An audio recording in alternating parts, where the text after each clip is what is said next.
is at second, and Jerry Lane is at third. We're ready to go. And Skip Schumacher ready to go as well for the Cardinals, and JJ jumps ahead of him with a quick strike here in the top of the first. And as you would expect, come out of the dugout swinging. That's the way these Cardinals are operating, leading the majors in hitting as a team at .299. And 6 runs per game. 23 home runs, also first in the National League. And Schumacher a part of that. He's hitting .298, looking for his first homer. He's knocked in 8 men in what is a very interesting season start for him, coming in from the outfield, now playing second base for St. Louis. And leading off a lot, too. And one of the things that's important in this series is that Albert Pujols is going to get his hits, limit the damage by trying to keep guys off base in front of him. 2 balls, 2 strikes from Jurgens, who has said he wants to be more aggressive with his fastball. I would assume if you're going to do that against guys like Pujols, you better place it carefully. Well, his motto is pitch to contact. These guys make contact. Yeah, they do. 2-2 pitch. And now a full count at 3-2. Schumacher, a 5th round pick by the Cardinals back in 2001. Boy, they've really done a complete roster overhaul. A lot of homegrown players now on their 25-man major league squad. And deep short off the glove of Escobar. Schumacher, a leadoff hit. He's now hitting 9 straight. Ran the count to 3-2 and then runs this one just beyond the glove of Yunel Escobar. I'm not even sure Yunel was going to be able to throw him out, having to go that hard to the hole. So a man aboard with nobody out for Rick Ankiel. His average starting to slowly climb. It was below 200 for much of the early part of this season. Now he's at 233 with a couple of homers. The Cardinals, oddly enough, don't score a lot of runs in the first inning, Chip, and it's funny with Pujols batting third every day. You'd think they'd score a lot. First 2 innings overall, just 10 total runs for this team. 3rd and 4th innings, though, second time through the order, they've scored 43. There's Tony La Russa, 2,474 major league wins as a manager. And Bobby Cox, 2-3 in the all-time, make that 3-4, I beg your pardon, in the all-time managerial wins list. And you want a major league chess match, these two as good as it gets. And Keel down swinging. Back-to-back change-ups and beauties. Cardinals won the chess match last year, Chip, 5-2 in the season series, and won 3 out of 4 here at Turner Field. Great arm action from Jurgens on that change-up, and here's Mr. Pujols. Ho-hum, 343, 7 homers, 25 RBIs, and another National League Player of the Week award. And that was announced right before the game tonight.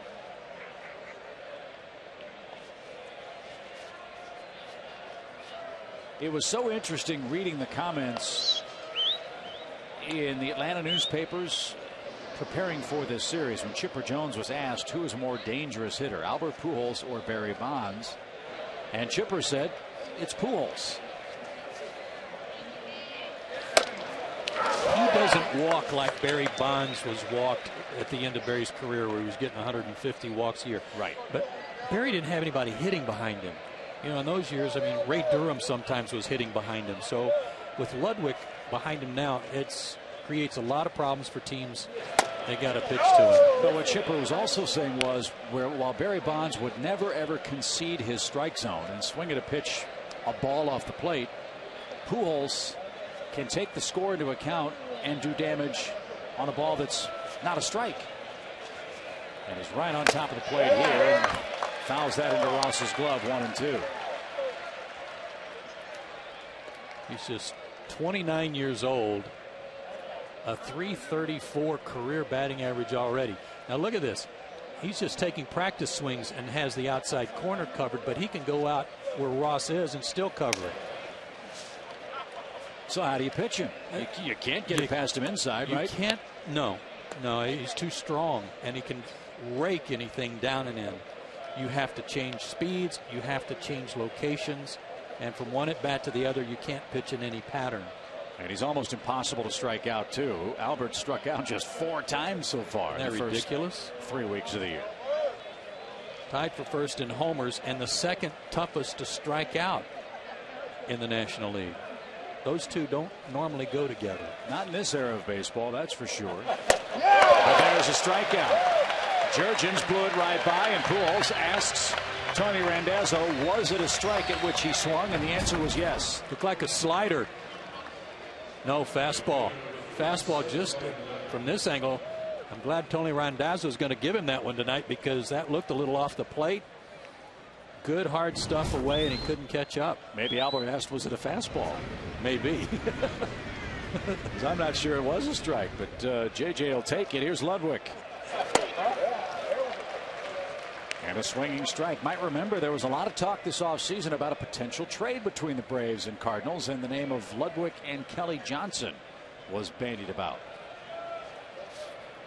Cardinals very happy with Ludwig's production. He's hit 5 homers. He's knocked in 19.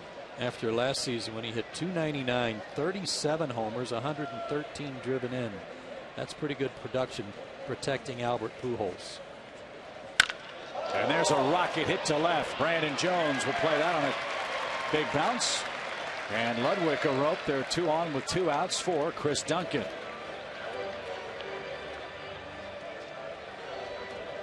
Ludwig wore out Atlanta pitching, by the way, last year. Hopefully that won't continue tonight as we look at Duncan, who's had an injury-plagued couple of years with St. Louis. Had a bad neck. And those of us who have been plagued with bad necks, you can certainly relate to it. But good to see Chris back playing again. Missed a lot of last season. He is a mountain of a man at 6'5", 230 pounds. His dad, Dave Duncan, the pitching coach with these Cardinals. But he was a 20 home run a year man for the Cardinals in 2006 and 7, and only 76 games last year and 6 home runs. And as good as it is for the Cardinals to have Duncan back, they kind of have a Washington Nationals kind of problem in their outfield. They have too many outfielders and not enough spots. Unlike Pujols, this guy will strike out some. He will expand his strike zone a little bit. He's fanned 14 times in 58 at bats.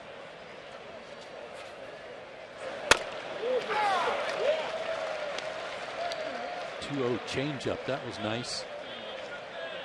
Changeup is his best pitch and the pitch that he uses for his outs when he needs them. But he's gotten so much more confidence in it this year than he even had at the beginning of last season. Another one, but low. 3 balls and a strike now. Dangerous count for Duncan with Yadier Molina waiting next in the Cardinals first.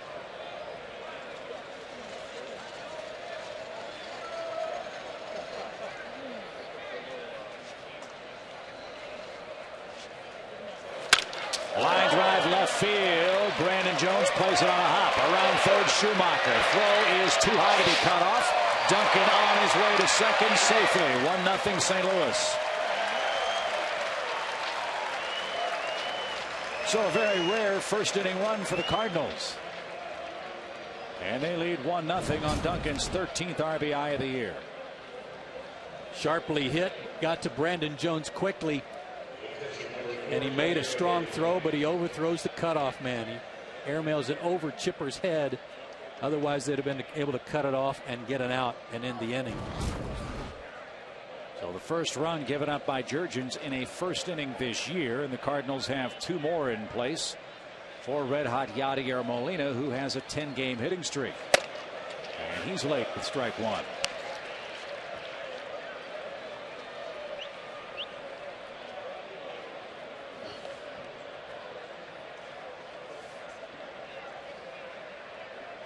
So Schumacher sets the table. It wasn't Ankiel or Pujols that brought him home, but Chris Duncan with a 2-out hit.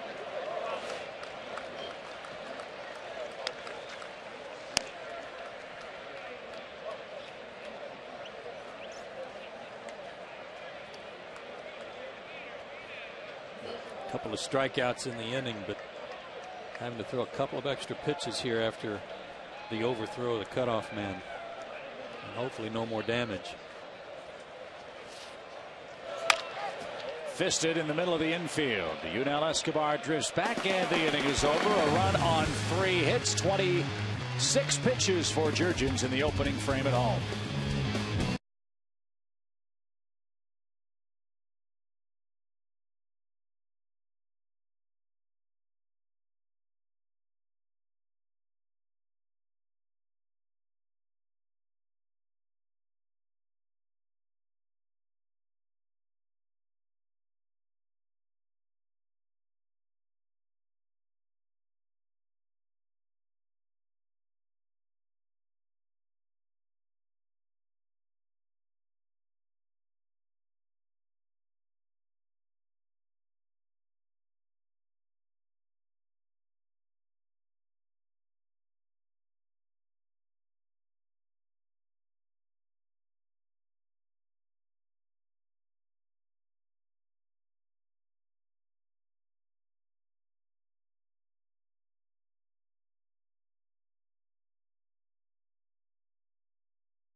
Bobby Cox's lineup tonight.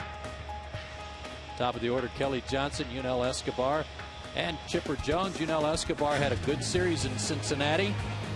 Casey Kotchman, the cleanup hitter, followed by Jeff Francoeur and Brandon Jones.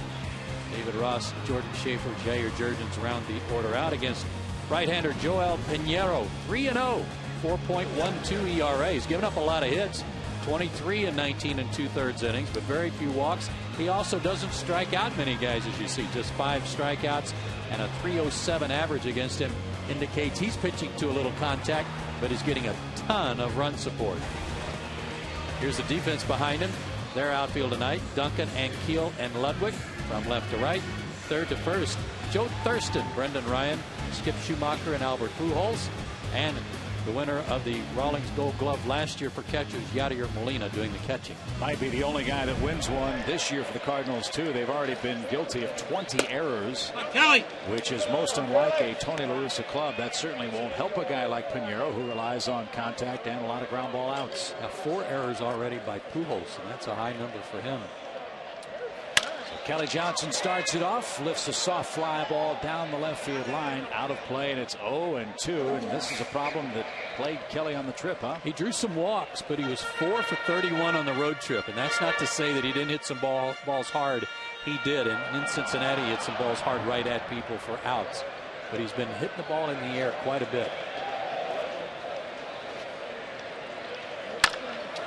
There's a pump back liner to second. Close play. Pujols digs it out, and Kelly is out number 1. Schumacher, again, a work in progress for the Cardinals at second base, and that's something about which we'll watch as this series goes on. He's an outfielder by trade, and they are doing to him what the Braves have done with Kelly Johnson. Albert Pujols is mad at him for throwing the ball so hard. He had his glove off when he stung his hand. He threw the ball so hard for that out. That's one way to dent King Albert, huh? But Schumacher, the first Cardinal outfielder to move to the infield since Red Schoendienst. Wow. In 1945 and 46. That worked out pretty good. I would say it worked out very well. Here's Escobar. Yunel scorches one toward Thurston at third. A softer throw this time, and Pujols might want to yell at Thurston to get the ball in the air, man. 2 out. Yeah.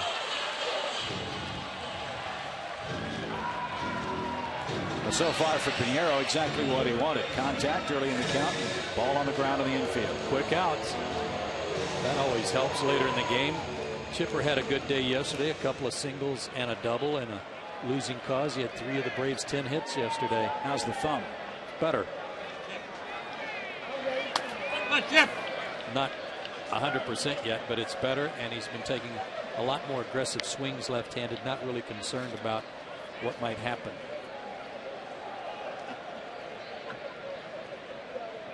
One ball, no strikes. Those of you just joining us and haven't been following the Braves, first of all, shame on you, but secondly, Chipper jammed his thumb in spring training. And some of the early cold days of the year, the Marlins jammed him a couple of times, and that thumb swelled up very, very severely, and that's what's forced him to miss some time, and he got jammed right there. Nice easy throw from Schumacher, and 3 ground ball outs takes care of Atlanta in the bottom half of the first, with the Cardinals up a run.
SunTrust Solid Performers, brought to you by SunTrust. Live solid, bank solid. And the subject tonight, National League ERA leaders, Johan Santana at the top of the heap, Dan Herron of the Diamondbacks second, and the Braves' Jair Jurgens is third. That was coming into play tonight. Looks like the Braves might see Wandy Rodriguez on Sunday when Houston comes to town. Roy Oswalt pitches tonight, so they'll probably see him on Saturday. And maybe Mike Hampton too. Remember, he's with that Houston club. We'll see if Hampton gets his turn against Atlanta as we look at Joe Thurston, who leads things off for the Cardinals in this second inning. Thurston made this club as a non-roster player, and not surprisingly, in the offseason played for Jose Oquendo's team in the Puerto Rican Winter League. Oquendo, the Cardinal third base coach, also managed Puerto Rico in the WBC. And Thurston's given them some valuable innings because Troy Gloss is out with a bad shoulder. I'll be surprised if they get rid of him when Gloss comes back. Not that Gloss won't be the everyday third baseman, but what an advantage for Oquendo to have seen him.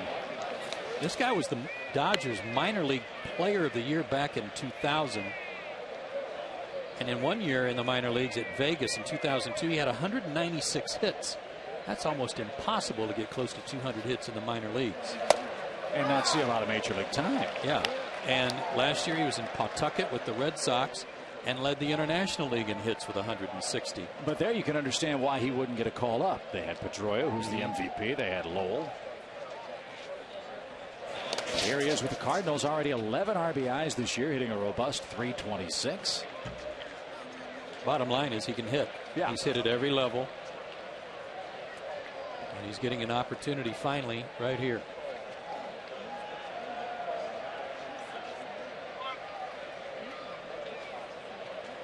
Cardinals doing a good job of driving that Jurgens pitch count up. He's already at 30. With nobody out in the second, Thurston will see his 6th pitch of the sequence. And he earns a leadoff walk. And look at that. You don't see that in the game anymore either. A guy earns a base on balls and he sprints to first. Love to see that. One on, nobody out. Al McRae, the hitting coach for the Cardinals, and a good one. Certainly a good influence on all of these young Cardinals players.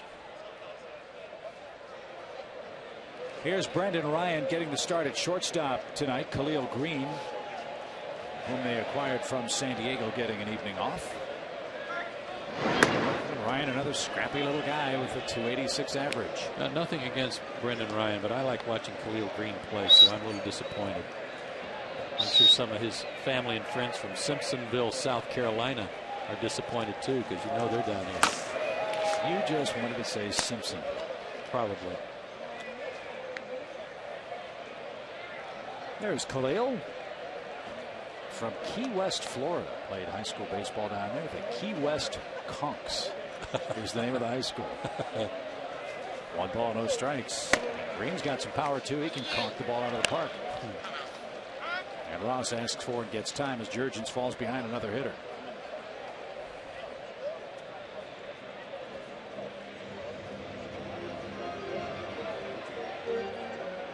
It's not just the top of the order that's doing damage for the St. Louis Cardinals.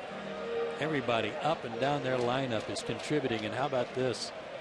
National League best average for their number 7 hitters and number 8 hitters, hitting a very robust, as you said, 409. Guess that means Tony's not going to hit the pitcher 8th, huh? No need to now.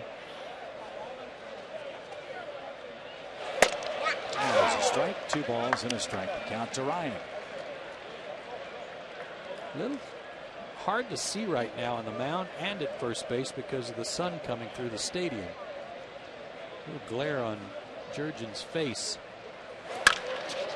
Hot shot center. It froze Schaefer for a minute, but Jordan drifts back, and Ryan's retired for out number 1.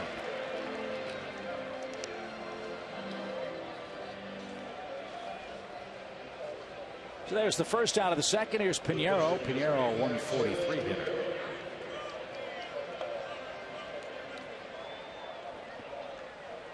I think that bothered Derek Lowe in his last home start, didn't it? It did. It was a little blinding. No balls and a strike. They've got the lights on despite the bright sunny skies to try to minimize some of those shadows and some of that glare, but right through that section down the third base line, pretty unfriendly to the pitcher and the first baseman at times too. Got to keep your eye on the ball in the early evening glare. Nice bunt, and Jurgens will Kochman. That's sacrifice. Thurston to second, 2 outs, top of the order.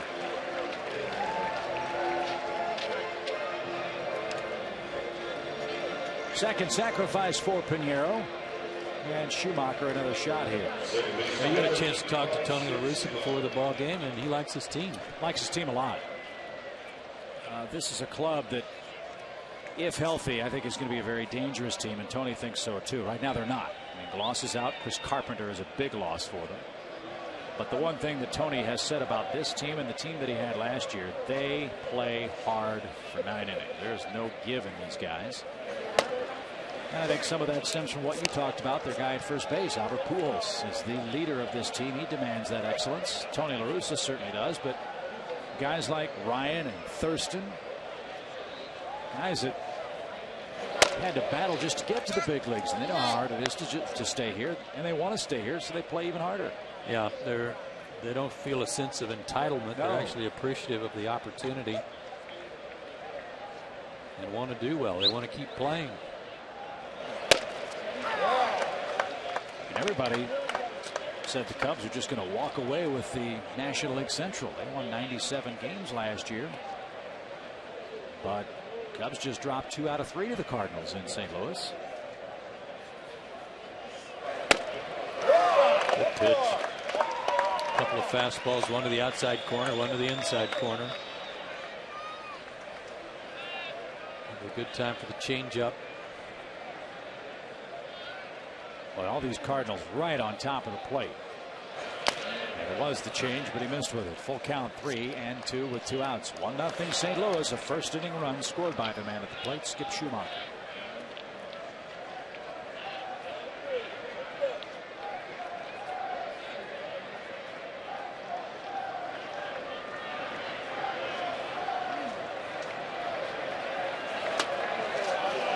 2-out walk.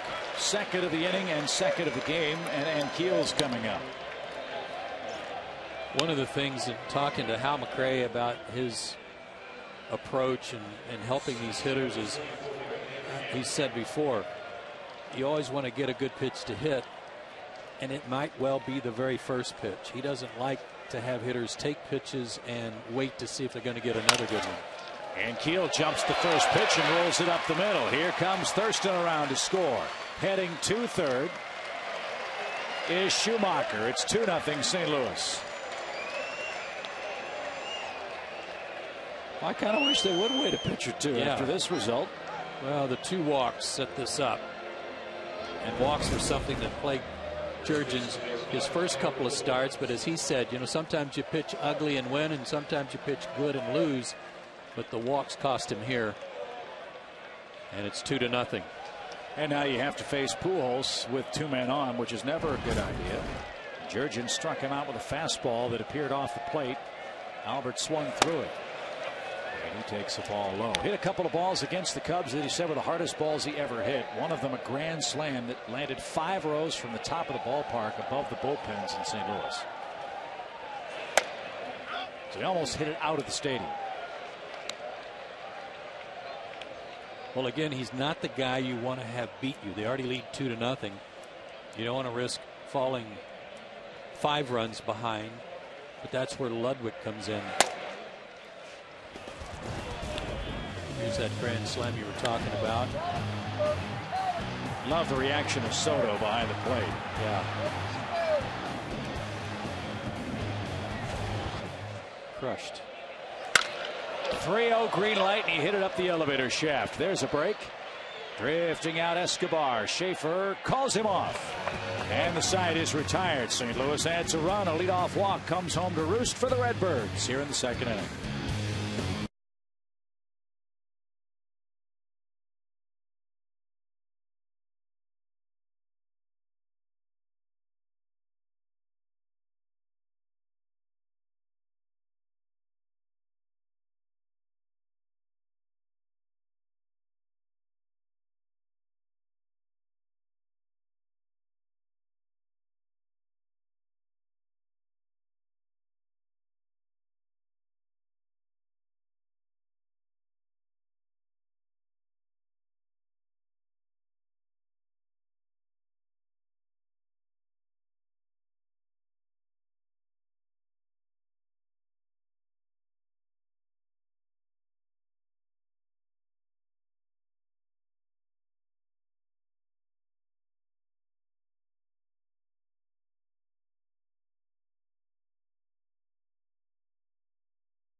Time to take a look at the Piedmont Hospital injury report. Get the perfect balance of health care at Piedmont Hospital. Preferred healthcare provider of the Atlanta Braves. Visit PiedmontHospital.org. Braves have had to add 2 more guys to the disabled list on the recent road trip. Brian McCann with the left eye problem, and Garrett Anderson with his strained left quad. I know Brian was scheduled to see Dr. Kazarski this morning. No reports on what procedure they're going to take to try to alleviate his eye problem. Garrett Anderson still trying to get that quad healthy. Hopefully he'll be able to come back and play as soon as his disabled list stint is up. And hopefully Atlanta can get something going here in the second inning against Pinheiro. They went quietly on 8 pitches in the first frame, 3 ground ball outs. And Casey Kochman, Atlanta's cleanup man, still looking for his first homer, starts things off. Braves just blistered Pinheiro last year, and in his career they've worn him out. That's a fair ball over the bag at first. Pujols is going to argue. It takes a funny hop into shallow right. Ludwig recovers, but it's a leadoff double by Kochman. Tony La Russa halfway out between the foul line and the dugout. Now he'll come out and talk with Chris Guccione about where that ball landed. Looked fair from up here. Sure, absolutely. And it was hit so hard, the ball boy down the line was having trouble trying to get out of the way of it. At least he got out in front of that, and it looked like it went right over the top of the bag. And it did hit the ball boy as he was trying his best to get out of the way. It was going to be a double anyway you cut it. But back to Pinheiro. 2 games against Atlanta last year, 9 innings, 15 hits and 8 runs. And in his career, an 8.44 ERA, 16 innings, 28 hits and 15 runs. So maybe they can cover up those 2 the Cardinals already have. Here's Jeff Francoeur. He had a 10 for 36 road trip. And Pinheiro jumps ahead of him.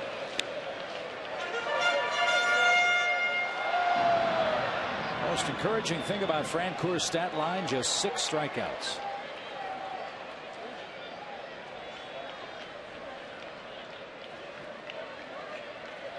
He's knocked in 12 men, has hit a couple of homers. And looks at a ball off the plate inside. He's back to doing his damage with runners in scoring position too. Had a lot of key 2-out hits on the road trip to drive in runs.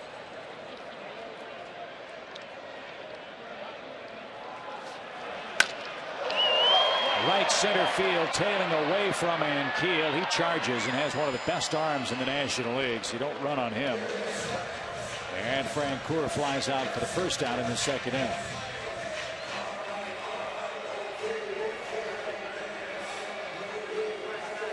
Here's Brandon Jones. He took place off Garrett Anderson in the Braves outfield when he was disabled. And Brandon, a couple of hits in his first start. Pick him up. Come on, Brandon. Well, that was yesterday, a line drive to left and an infield hit to the left side as well. Francoeur was unable to advance Kochman. Now let's see if Brandon Jones can chase him home. How you evaluate the Cardinals' arms with the exception of Ankiel, who we know has one of the best in the business? Well, you start there. Ludwig has a pretty good arm too. He's actually more of a left fielder, but it's good enough to play right field. And Duncan in left is just very average. So if it's hit that way, maybe you try to score Kochman here. Let's see if Brandon can do that. He rolls it to the right side. That'll get the man to third. But it's a second precious out. And with a runner at third base, it's time for the know-how question of the game, built by the Home Depot. If you have a question, send us an email, and if chosen, we'll answer it later in the game. Send that email to braves@peachtreetv.com. And please tell us your name and where you're from. Remember, more saving, more doing. That's the power of Home Depot. We still haven't gotten you the apron. I have to go by there. I'll tell you, I'll take care of it. Okay. I'll go by tomorrow and get you an apron. You can put your own name on it, though. Great. Do you have any buttons and stuff at home that you can put on there like all the fine, helpful people at Home Depot have? No, but I know a guy that's got a lot of buttons. Mr. Home Fix-It, Dave Baker, I'm sure have a lot of buttons at his disposal. All right, well, maybe Dave can bring some buttons down. We can get you all set up for the Home Depot question tomorrow. Okay. David Ross ahead in the count. We were an extra medium.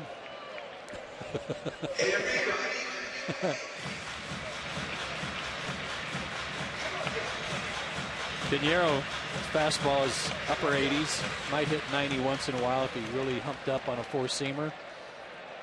Curveball, slider, change.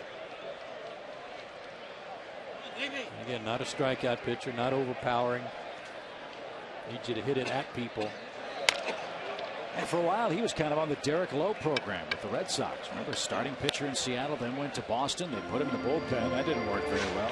They let him go, and Dave Duncan turned in his usual magic and fixed this guy. Well, last year, after the Braves just clocked him, there was another game in which the Cardinals were returning the favor to the Braves, and they brought Pinheiro in to try to get him straightened out. He actually got a save working 3 innings in a runaway game. And the rest, they say, is histoire. 2 balls, 2 strikes. By the way, speaking of Derek Lowe, happy anniversary, Derek. 7 years ago today, he authored a no-hitter against the Tampa Bay then Devil Rays. With Boston.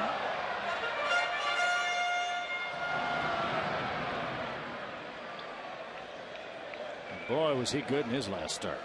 Yikes. Tremendous Saturday.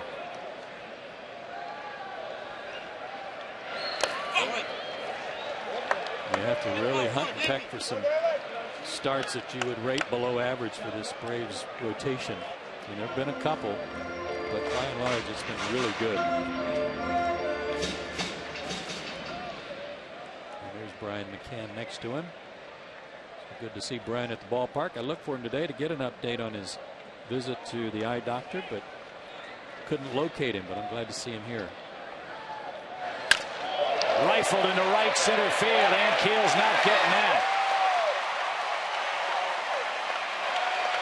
More 2-out run production for Atlanta. The Cardinal lead cut in half. It's 2-1 on a ringing Ross double. Chip, at one point on the road trip, 21 of the Braves' 22 runs had come with 2 out. So this is no big shocker here to come up with another one for their first run of the homestand. David Ross, again, is going to get the majority of the playing time in McCann's absence.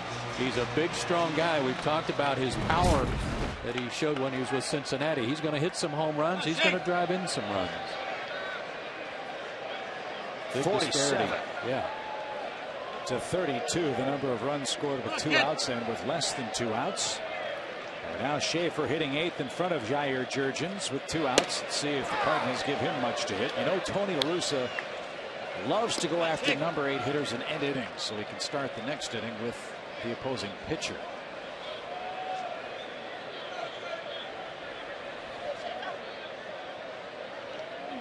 It's a good strategy early in the game. Eats up innings. But if you make a mistake, Schaefer can light up the scoreboard too. 0-2 the count. I mean, you got to be careful about it late in the ball game if one run is a big difference maker.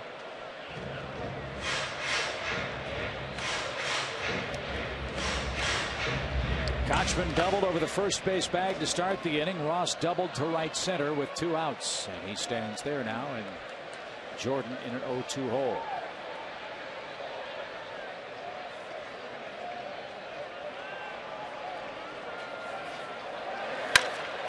Towering fly ball, but shallowly hit. Who wants it? Ankiel does a good job, and the side is retired. Braves get 1 in the second. 2-1 after 2.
In HD. See every hit, pitch, and run in beautiful high definition. Peachtree TV in HD can be found on Comcast Channel 802, Charter Channel 707, and DirecTV Channel 17. Check your local listing for other cable systems. The Braves play here in HD on Peachtree TV. Having a good time out at the Chop House tonight at Turner Field, where the Cardinals lead in the opener of this 3-game series. 2-1 is your score. A lot of Cardinal fans, as they always do, have made their way to Atlanta. And Cardinal Nation very happy with a 13-6 start. They've won 9 of 10 at home. Well, they've only played 6 games on the road. They're 10-3 overall at home, but they're in a stretch now where they'll play 20 straight days without an off day. And after this series, they head to Washington for a 4-game series, then home with the Phillies for 4, then to Cincinnati and Pittsburgh again. That gets them to the middle of May. High towering fly into shallow right off the bat of Ryan Ludwig. One quick inning would be nice here for JJ after a lot of pitches the first 2 innings. He's thrown 50 so far in the game, 26 of those 50 in the very first inning. Here's Chris Duncan. Duncan with an RBI single in the first. His 2 came with 2 outs. Boy, it's all coming apart for the Marlins. They're down 6-1. As that game hits the bottom of the 2nd inning, New York, the Mets put 6 on them in the very first inning tonight. Wow, who started this one for Florida? Anibal Sanchez against John Maine. Mercy. Marlins have lost 6 in a row. Had to finish up with Cody Ross yesterday afternoon. And so it's all there for the Braves. If they can win tonight, Florida loses, they'd be just a game back and a game over 500. They were 5 back just a few days ago. Nationals are beating the Phillies tonight. That's good. Zimmerman and Dukes have gone deep against Joe Blanton at Citizens Bank.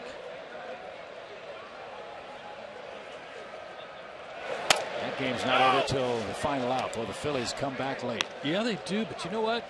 That Nationals team, they're going to cause some problems for people this summer because of their good starting pitching. That kid Zimmerman was really impressive. I think the last turn and a half through their rotation, I don't think they've lost but 1, maybe 2 games. And ERA under 3 as a group.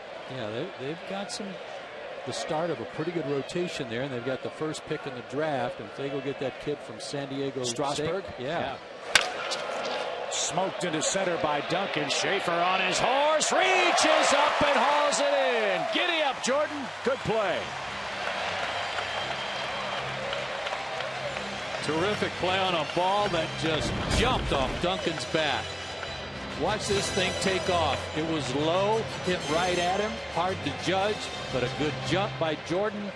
And you got to see the whole play unfold right in front of you there. Good camera work, good catch. Thank you very much. I'll try not to make that pitch again. Molina bats with 2 outs, bases clear. Shutdown inning would be nice here for Jurgens. And he can take matters into his own hands in the home half of the 3rd.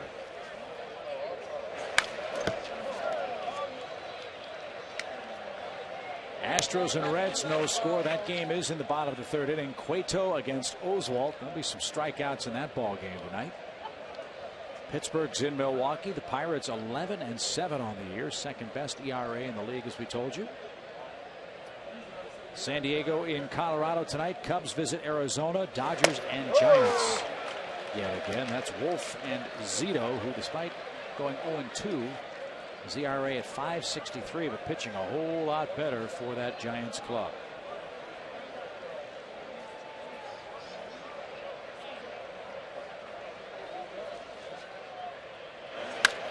Look out, folks. A tracer hit into the seats. 1 ball, 2 strikes.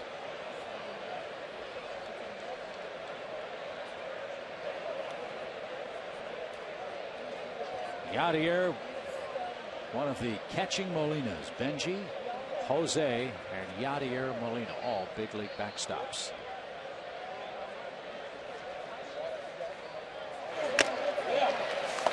Used to be the tightrope walking Melendez. But the Molinas decided they would go in a different direction as a family. Yeah. Well, yeah. I mean, I'd kind of like to see the tightrope walking Molinas myself. Or the catching Melendez. Yeah, I mean, a little more wind resistance for the Molina family, right?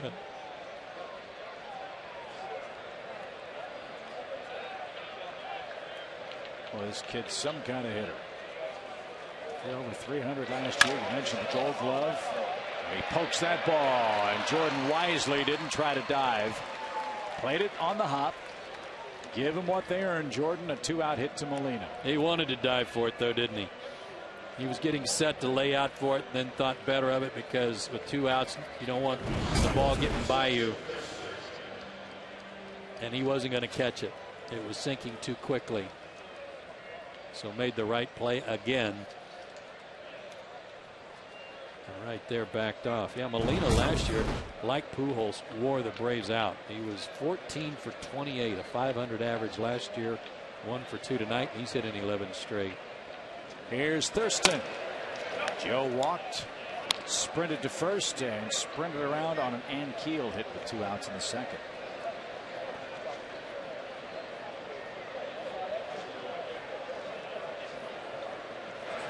Well, 2 starts ago, it was J.J. throwing 120 pitches. That was a career high. Was under 100 in his last start. Hopefully there's no carryover from that tonight, but he's in the mid-60s already in this 3rd inning.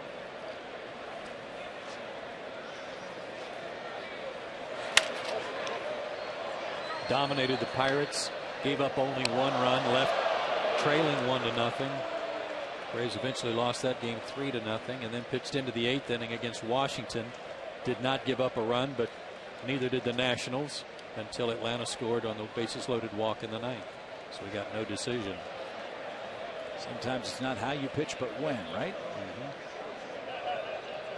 2 balls and a strike. 2-1 game. Cardinals lead at 3rd. Runner at first goes. Pitch outside. Throw to second. High. And they nailed Molina very easily. Cardinals are out in the 3rd inning. They'll lead off the 4th with Thurston. After a terrific throw from David Ross, erases his Cardinal counterpart.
Third inning of play tonight, and it's time for the AirTran Airways home run inning, where one lucky fan will have the chance to win free airfare for 2 if the Braves hit a home run during this inning. Visit PeachTreeTV.com/Braves for official rules and enter for your chance to win. AirTran Airways, go! There's nothing stopping it. Certainly not. Got to read the fine print, though, on the graphic. Be careful. Here's Jair Jurgens.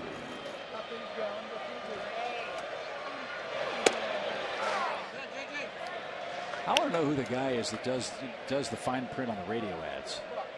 How he does that, you know? I don't. You don't want to know, or you don't know how he No, does I it? don't know how they read that fast. Heard of speed reading, but that stuff's ridiculous. Makes your ears hurt. Goes so fast. But thanks to our high definition signal, I'm sure everybody at home is able to read the restrictions and stuff that applies to this contest. Get out of there. Little blooper hit to left, and Pujols just got out of the way of Skip Schumacher, who tracked that down for the first out. Well, he's an outfielder by trade, so he was yelling for it all the way to get Pujols out of the way. Nice running catch. But you certainly don't want to run the risk of colliding with that big guy at first, and not too many of those collisions that you'll win. Here's Kelly Johnson. He rolled out his first time. A little slow breaking ball that seemingly is called strike one to every major league hitter at least once a game. Works for Pinero. More and more pitchers are throwing it first pitch just to get over breaking pitch. Rolled to first. Not to a fair ball. No argument from Pujols this time. Kelly 4 for his last 33 as a second out.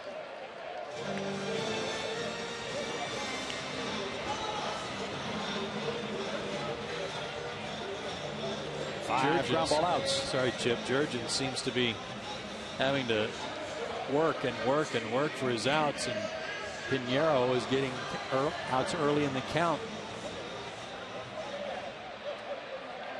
It's 29 pitches for him so far. Maybe it's a bright red glove. Yeah, let's go. 1 ball, no strikes.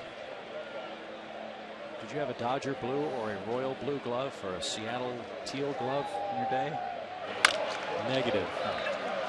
Thurston finds an ice cream cone and makes the play. A ground ball out. 3 up, 3 down for Atlanta. This has been the AirTran Airways home run inning of the game.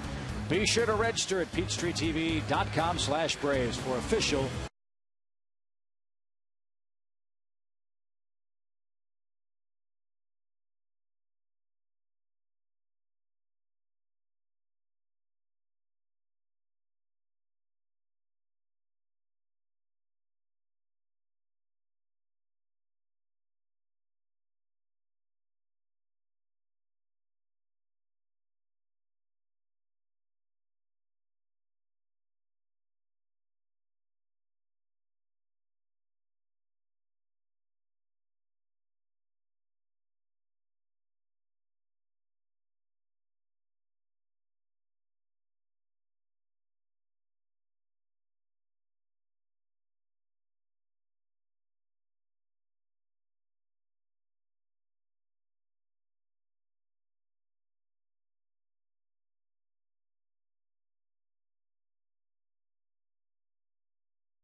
Up 2-1, and it's time for tonight's Toyota Tacoma trivia question. Here comes the truck. Here comes the question. Which All-Star game did Dizzy Dean get his toe broken? Suffered a line drive off that toe that ultimately led to a sore arm that led to the end of his career. And what year was that All-Star game? Now, Dizzy Dean pitched with the Gas House Gang. Cardinals in 1934 won the World Series. 33 was the first All-Star game, so I was going to guess 33-34. Al's looking a little concerned over there. I'll say 37. Okay. I'll go 35. Okay. Thurston's up again. He was in the batter's box, by the way, when Molina was thrown out. He walked and scored his first time, so more and more looks at Jurgens might help him here this second time up. Yeah, and he kept pitching with that broken toe, and that's what ended up ruining Dizzy Dean's arm and costing him his career as a player. That's why teams are so careful now when a pitcher hurts a foot, knee, ankle because of how it alters their throwing motion.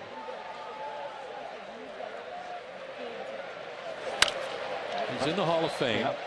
But his career record, he's in the Hall of Fame, his career record, Dizzy Dean, 150 wins, 83 losses. Before the injury, which occurred at age 27, he was 133 and 72, went just 17 and 11 after the injury. But see, here's a guy, when in the Hall of Fame, that to me signifies you don't have to win 300. You don't have to hit 500 homers, but he dominated his era. Well, Sandy Koufax. Yes. And that's what's, again, we talked about arguing for fun and arguing for exercise in our open. That's one of the things about the Hall of Fame that I think is so argument worthy. How do you determine who's a great player in their era? Is it for the great? Is the Hall of Fame for the greatest of the great, or is it for the great players who played at the time in which they played? Line to right, softly hit, and Jeff will make that catch. Well, let's use Albert Pujols as an example tonight. He's 29 years old. He has a .334 career batting average.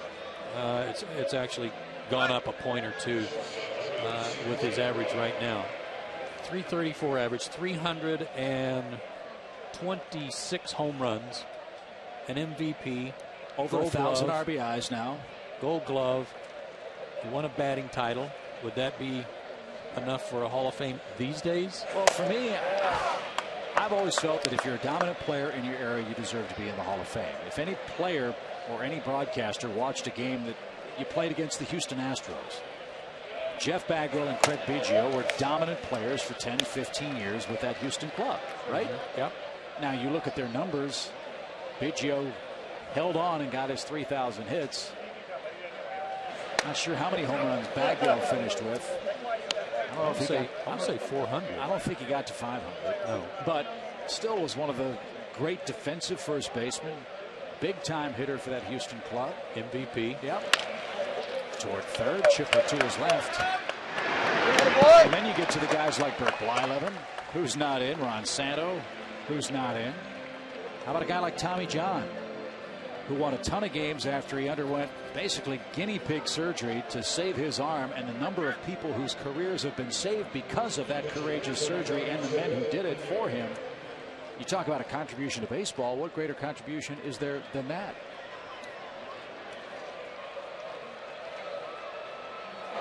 Go check out Burt Blyleven's numbers. Shutouts, innings pitched, strikeouts. Was he fun to face?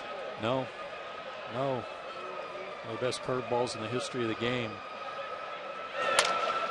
Pinheiro got jammed. Escobar loads up. Pinheiro an easy out. And Jurgens has a much needed easy inning. 78 pitches through 4, and the Braves bats have got to come to life.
Braves, Cardinals, Tuesday at 7 on Peachtree TV.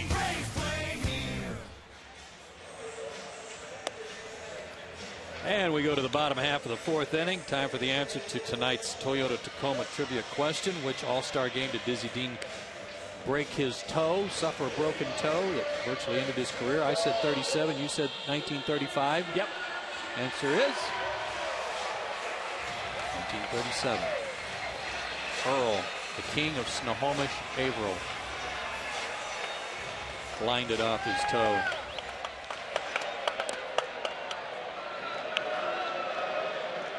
Have you ever heard anybody say, let's get some runs, Chip?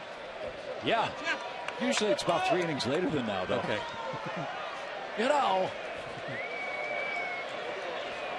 Chipper Jones spelled backwards is Sanaj Ripash.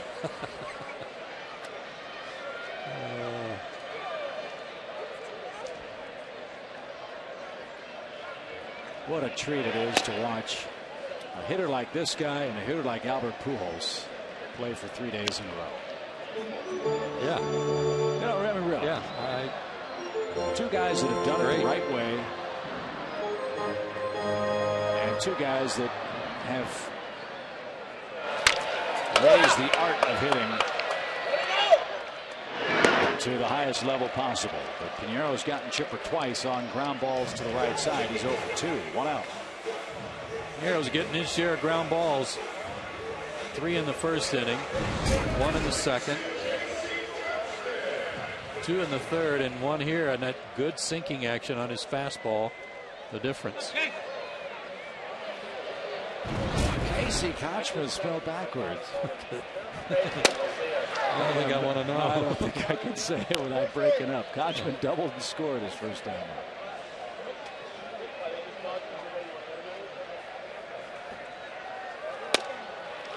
How about J.C. Romero? Did you see that story online tonight? Heard about that.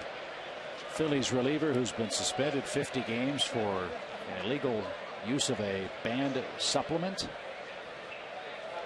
appealed the suspension earlier this year because the supplement that he bought at GNC, I guess it was, didn't have the ingredient listed on the label, and subsequently tested positive for something that he didn't think was in there.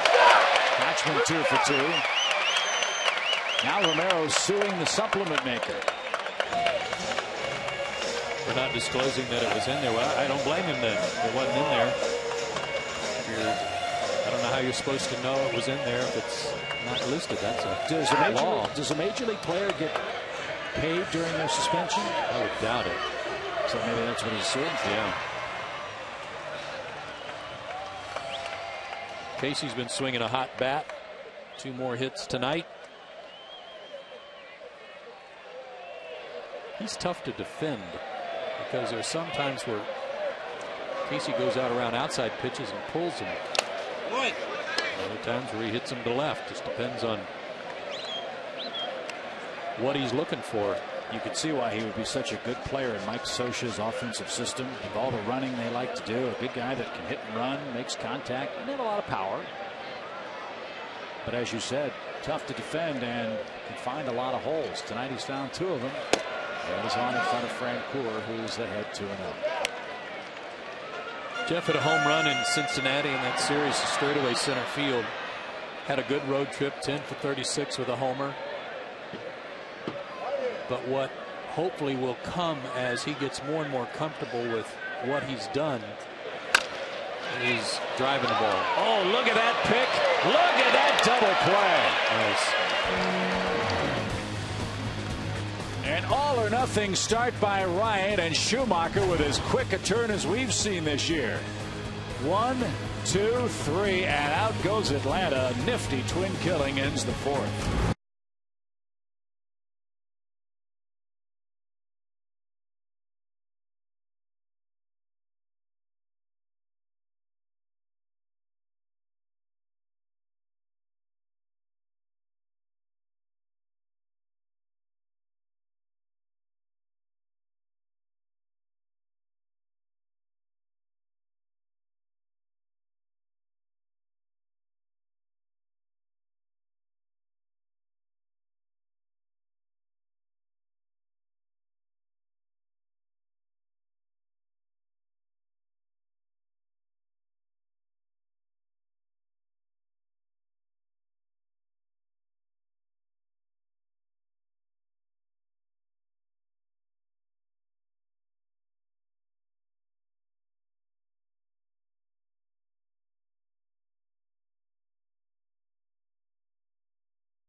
Atlanta-based Jamieson Inn's ranked #1 in guest service nationwide for 5 straight years. Check into Jamieson Inn's and experience our new pillow top premium beds and the best in Southern hospitality. Jamieson Inn's, you deserve a new deal.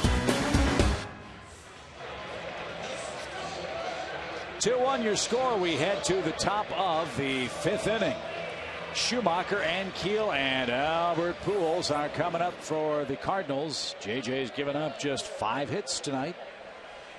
But a run in the first, a run in the second has him trailing in this game.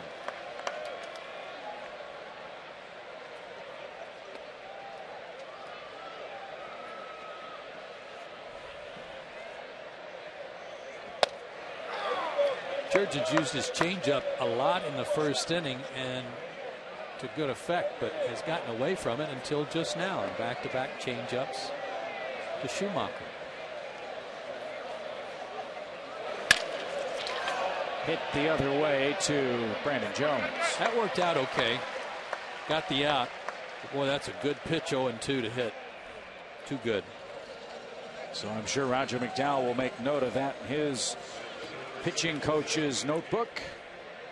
And here's Ann Keel. You know the Ann Keel story. Starting pitcher, had the famous playoff meltdown, went down to the minor leagues, became an outfielder, and here he is with tremendous power. J.D. Drew kind of power when he connects. Big swing. Lines that one toward right. 2 out. Kind of the same story as Ron Gant with the Braves. Remember, Ronnie was an infielder, went all the way down to A-ball to learn how to play the outfield, and then became a perennial 30-30 man for this Braves organization. And with great power. Here's Pujols. He struck out and he has popped out. He had the green light, 3-0 with a couple of men on in the second, and popped out.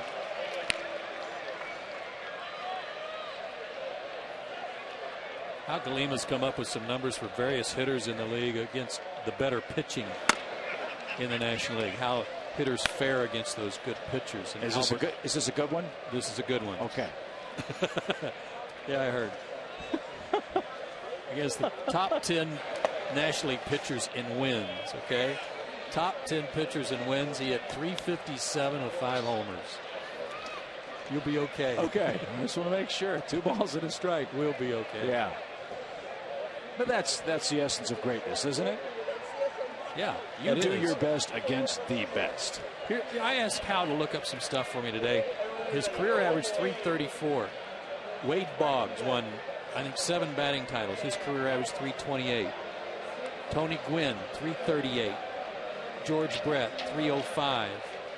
Now, those guys, Ty Cobb, the all-time highest, 367. Those guys had pretty high career batting average, but not near the damage that Albert inflicts with home runs.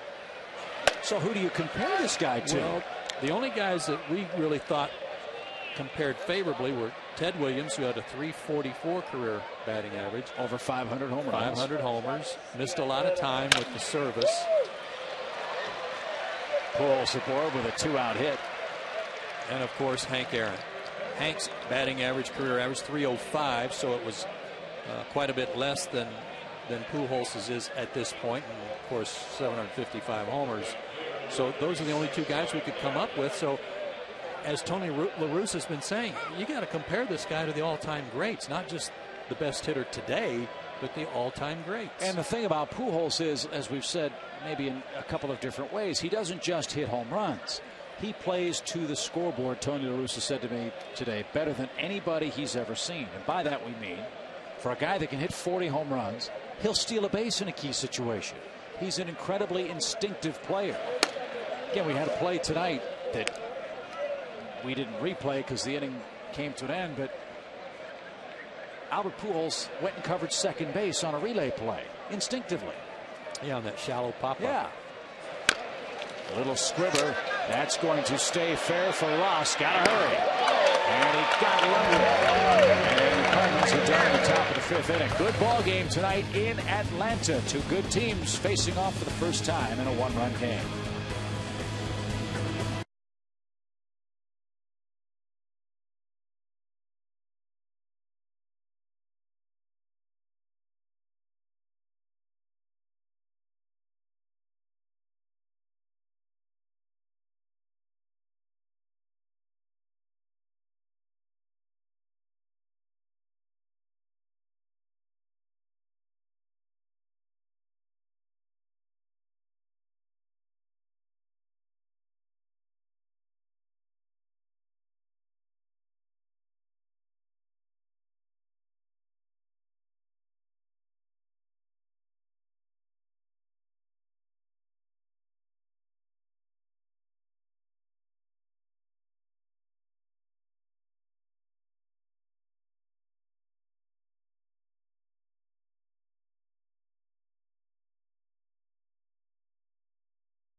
An off day on Thursday. Then the Astros come to town. That game, too, will be on Peachtree TV, and we'll be on the air at 7:30.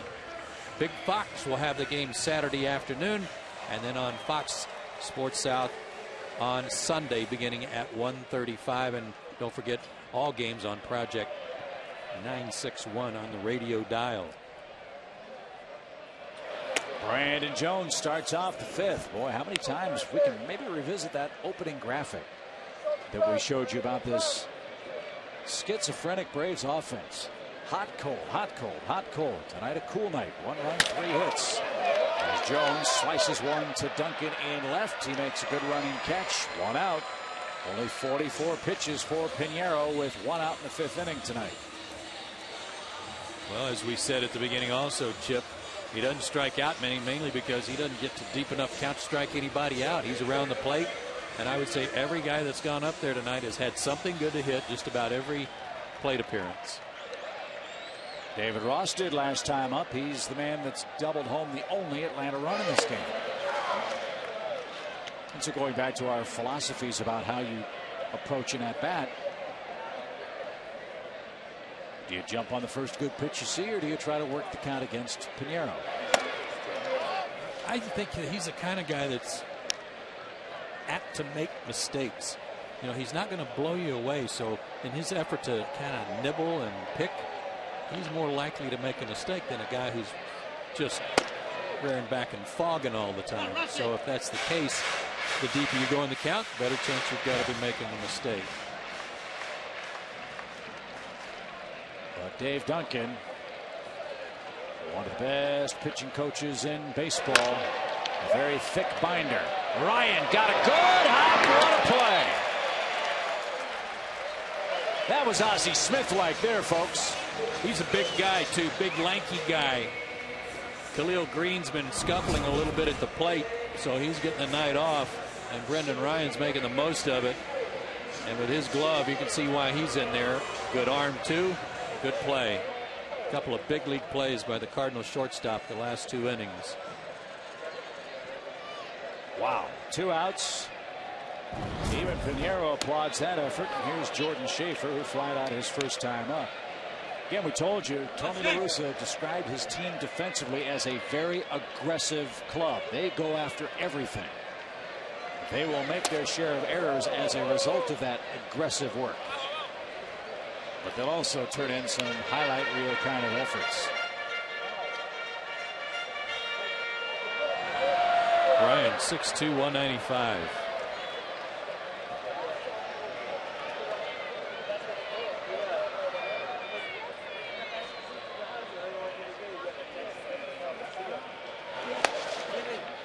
One ball, 2 strikes to Jordan Schaefer. And it's interesting, too, and I haven't looked at their whole roster, but Ryan's a good example. Brendan Ryan was a 7th-round draft pick, 215th player taken in the draft. Not a high pick. Nope.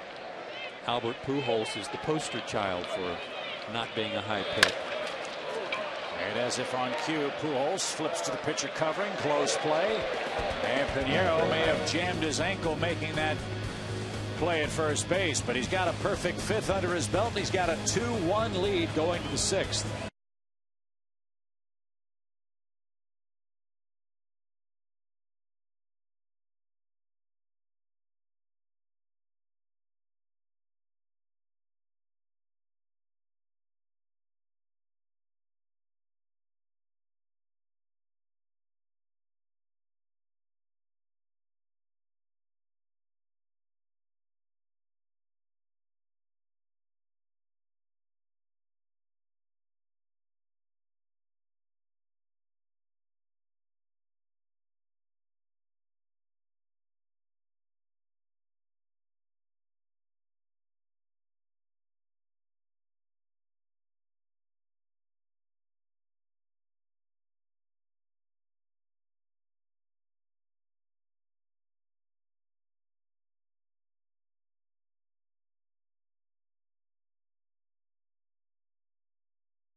Pinheiro has a 1-run lead and may have gotten stepped on. It looked like he got just the outside of his right foot spiked, perhaps by Jordan Schaefer, who was trying to beat that out. Came back to the dugout, got a little treatment from the trainer, but I think he got one planted on him right there. So Jurgen's back to work. Chris Duncan starts it off. Jurgen's spot leads off the 6th inning, by the way, so we'll see if this is his final inning tonight. He's pitched very well, but again, victimized by no offensive support. Duncan reaching, pops it up on the infield, foul ground to third. In case you didn't have a chance to read that graphic, I want to put that back up there. It's pretty impressive. Jurgens has now worked 43 2/3 innings without giving up a homer, but it's even longer than that to a left-handed hitter. Last guy to homer off of him was Brad Hawk of the Rockies. That was September 11th of 08, 114 plus innings ago. Ball 1 to Yadier Molina, who extended his hitting streak to 11 games. A 3rd inning single turned that trick for him.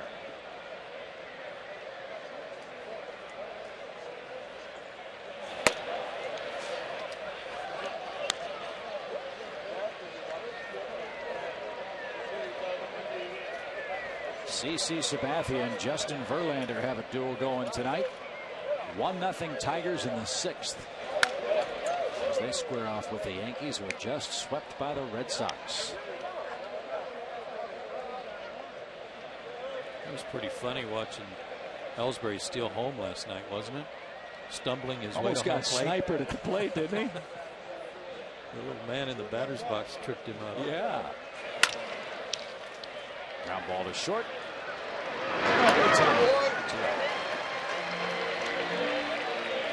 There are some great surprises in baseball this year, both on the positive side of the ledger and on the bad side of the ledger. I guess in our league, you'd have to say the Pirates pitching so well for all these years, 16 losing years in a row for Pittsburgh. You saw them up close and personal. They were tough. Excellent. They're really shorthanded right now, though, since the Braves left town. They've lost Ryan Doman to the DL with a wrist injury that's going to knock him out for about 6 weeks.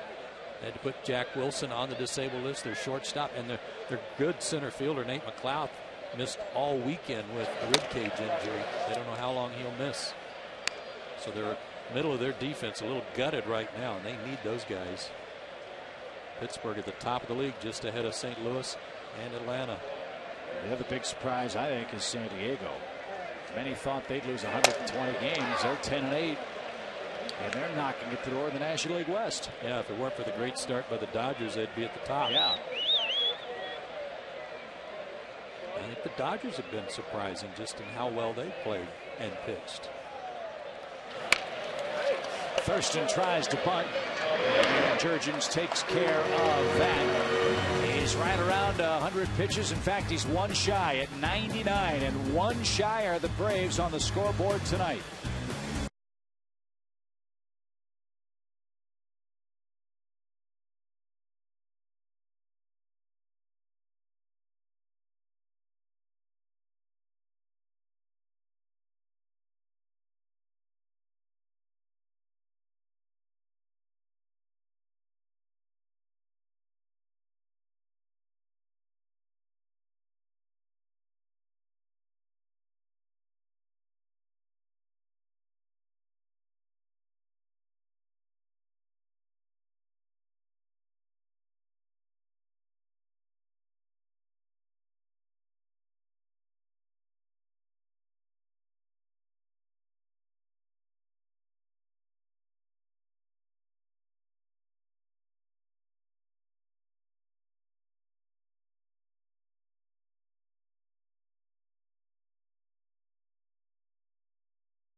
Braves, Cardinals, Wednesday at 7 on Peachtree TV. The Braves play here.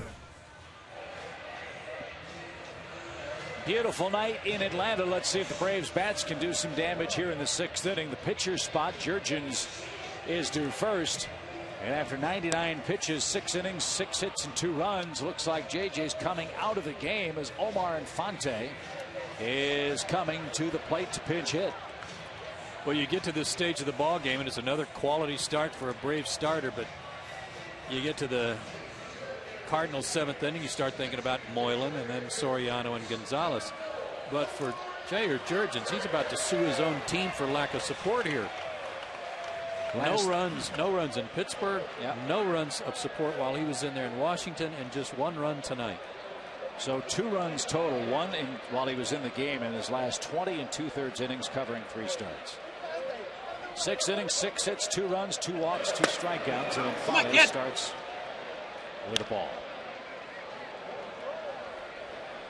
Again, it's not how you pitch sometimes, but when, and it's been Jurgens' turn this year to be without any run support. 11 of the 15 outs recorded by Pinheiro have been the result of ground balls, including that double play in the 4th.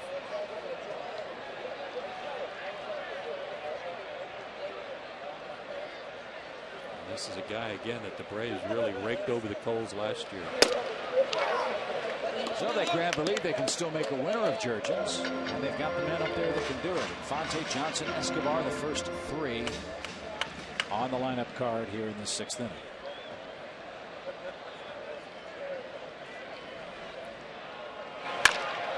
There's a start. single by Infante.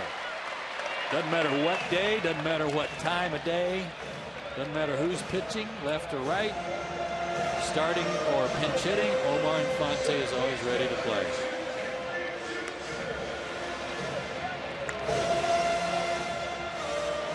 Good start to the 6th. It'd be wonderful if the Braves could figure out a way to take the lead for Jurgens here.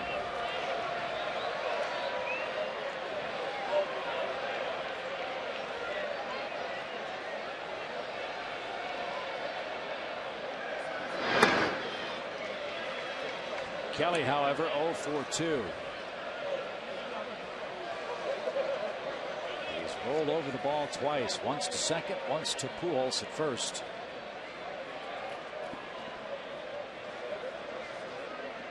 Albert with that modified hold of a runner at first base. Might be the only guy that really plays that way defensively with a man on. As he watches Pinheiro come to the belt, Pujols stands almost right in front of the base runner, about a foot off the bag, ready to sprint back if throw is made, or sprint toward the hole with the left-hand hitter up. Watch. That was fashionable a few years back. Remember, the Mets did that a lot. And Delgado still does. Bobby Valentine liked his first baseman to play off the bag and almost create a situation where the runner, if he wanted to see home plate, had to take an extra step to get outside him. This is, as you said, a little modified from that. Slowly hit up the middle. Ryan, 1, 2, good play. He is everywhere. A little water bug out there for the Cardinals at short.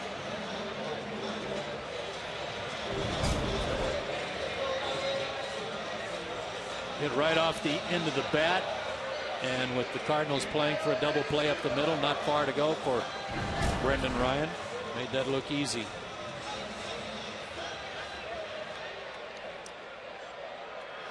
Base is quickly empty now for Escobar. Braves have hit the 2 double plays tonight. No.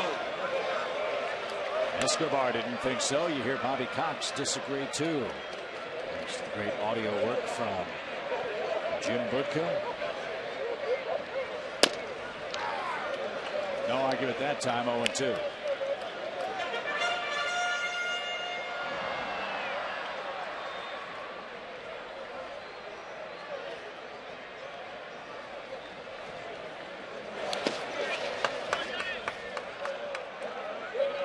Good stop there by Molina. You know, at home you might be thinking, why did he go to so much trouble on a pitch that bounced that far out in front of home plate? And the point is that he doesn't know if Escobar might swing at that pitch or not.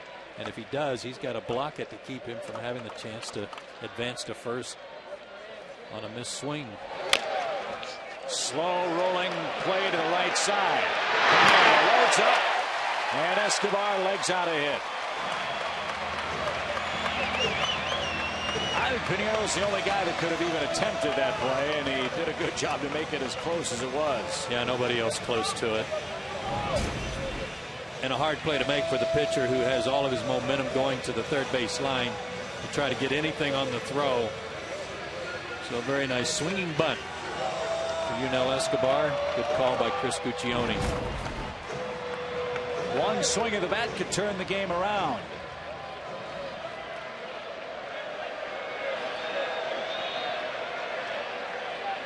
It's just 1 for 8 off this guy. First pitch swinging, popped up. Long run, Ryan. Thurston. Great effort, can't come up.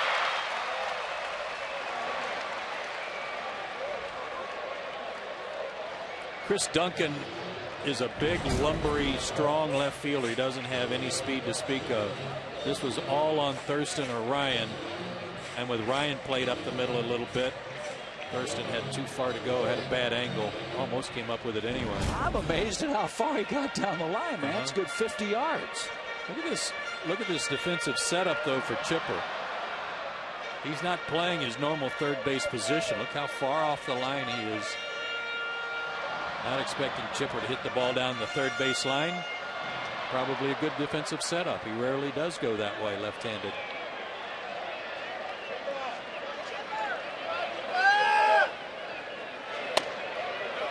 In fact, if you get a wide shot of their defense, their outfield, look how deep their outfield's playing. They are not going to let a ball get over their head for a double that might tie this game. 1 ball, 1 strike, 1 run. Braves deficit in the 6th. Snap throw first. Got it. That's how you win a Gold Glove, folks. Molina picks off Escobar. The Braves get 2 hits in the 6th. Udell picked off. And Pujols applies the tag to end an Atlanta threat.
Braves were threatening there in the bottom of the 6th, but watch Molina on this pickoff. He moves the target inside. He wanted to pitch down and in.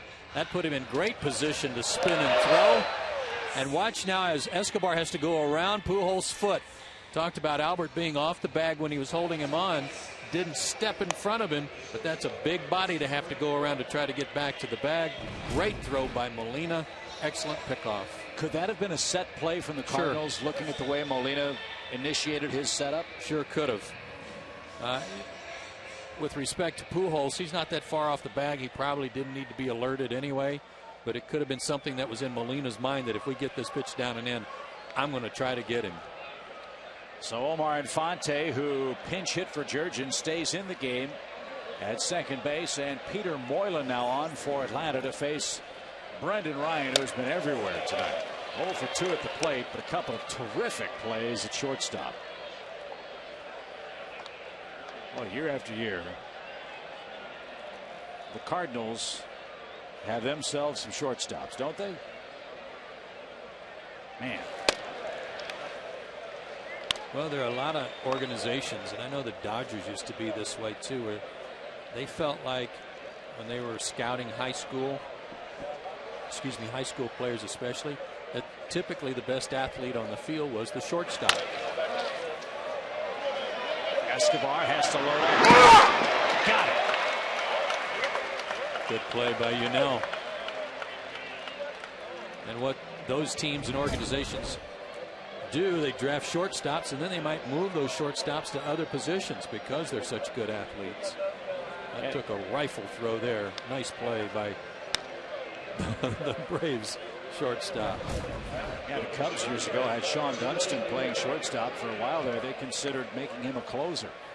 His arm was so good. You could say the same of Escobar, although the Braves aren't considering. Not yet. Putting him in the bullpen yet. Pinheiro will continue on with a 1-run lead. As Moylan misses to him low, 1 ball, no strikes. Peter's really come on his last 4 appearances, covering 3 innings total. He's not allowed a hit. 3 1/3 now. Was Bobby able to use Moylan, Soriano, or Gonzalez in either back-to-back innings or back-to-back games, to your memory? I think there was one occasion on the road trip, but they tried to shy away from that. I'll double check.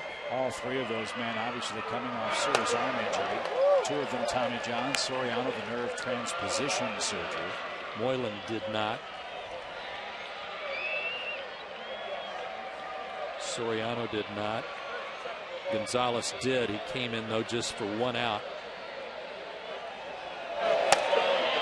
Actually in the 8th inning of a game to get Adam Dunn in Washington, and then the Braves got the bases loaded walk, and then Soriano finished the bottom of the 9th.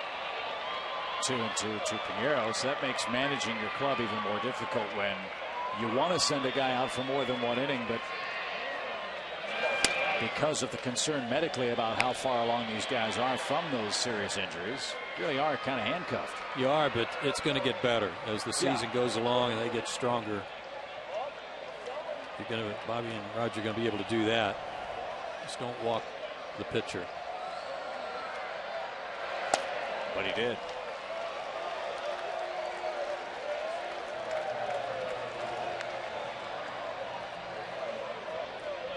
With the improvement in the Braves bullpen, yeah, those ERAs that we showed you a second ago, getting better. I think part of it is you can attribute to the starting pitchers too. There it is again. But the starting pitchers pitching deeper into ball games is not asking the bullpen to pitch as many innings as they were earlier.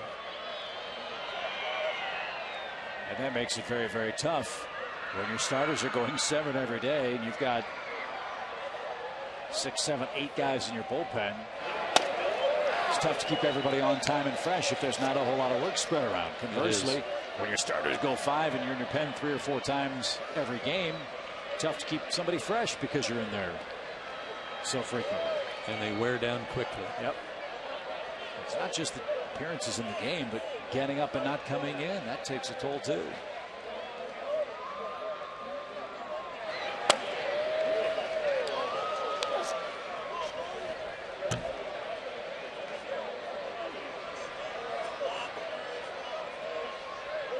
Guess what the Phillies have done?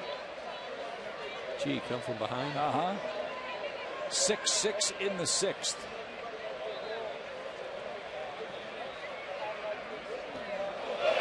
Runner at first goes. That's the pitcher. A chopper over the mound. Good play by Moylan. And 3 Braves converge at third base just in case Pinheiro thought about moving up an extra 90 feet. That's good baseball. I mean, they weren't paying any attention to Pinheiro. Peter is real slow to the plate on most occasions, especially with a pitcher running at first. He kind of took him for granted. And had that ball not been put in play, he had second base stolen standing up if he wanted it.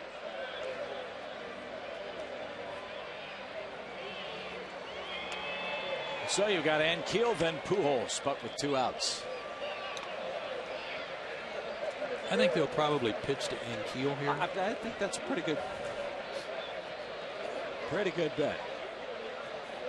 And with that long delivery of Moylan, big advantage for a left-hand hitter. They'll see him an extra split second. And the ball outside. 1 ball, no strikes.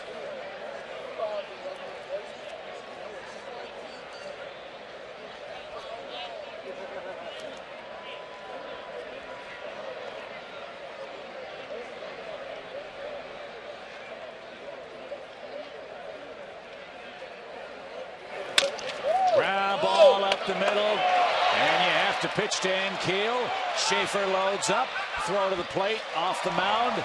Nobody at first base to play behind the Cardinals center fielder, and the walk to the pitcher comes home to roost. It's 3-1 St. Louis.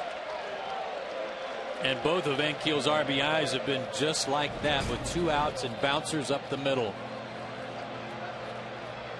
Just out of the reach of Infante this time. And Even with the pitcher running, looks like Piñeiro's got some pretty good speed. He's able to score easily. Big run there. So Tony La Russa sticks with Piñeiro in the 7th inning. He scores a very important 3rd run. The Braves have Jurgens out of the game, trailing now 3-1. And now Moylan versus Pujols.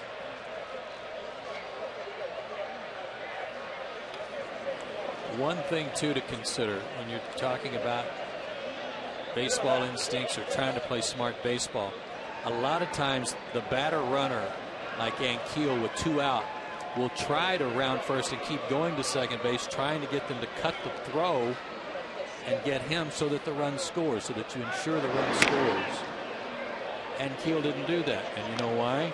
He wants Pujols to hit with him on base. To make sure that Albert Pujols gets to swing the bat here.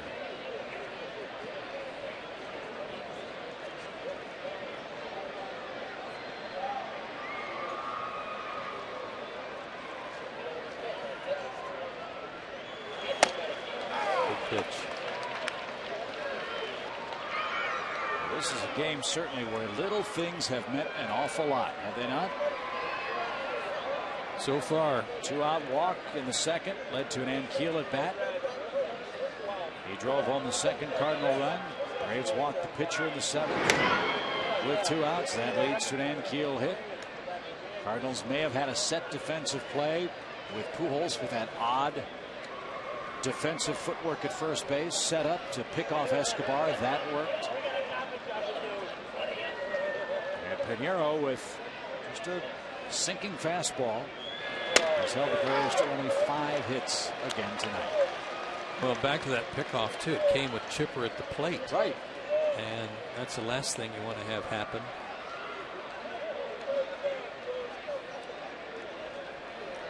Two out in this situation, runner at first. The Braves outfielders are not that deep. Jordan Schaefer's fairly deep, but Jones in left, Francoeur in right, Jeff especially pretty shallow in right. And Keel was leaning and stumbled as he got back to the bag.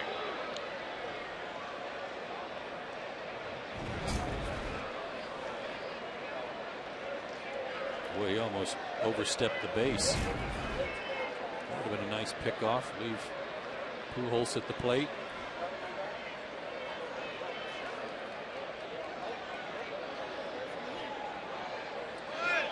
He goes 0-2, and Pujols swings and misses.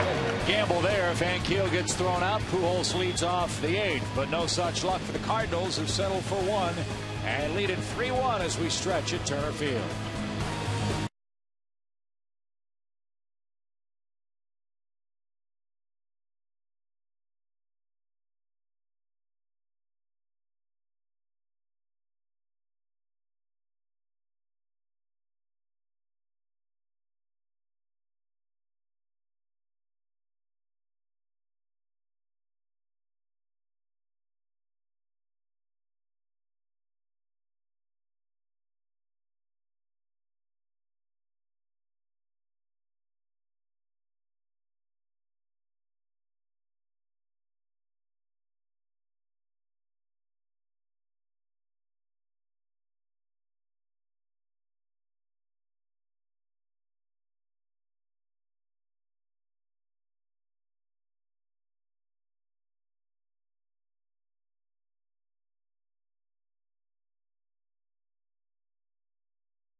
PM all-you-can-eat seats for unlimited food and drink, or Take the whole family to the ballpark for only $59 with the Braves Family Value Plan. For tickets, call 800-1-800-745-3000 or visit Braves.com/tickets. I'm telling you, there is something for everybody.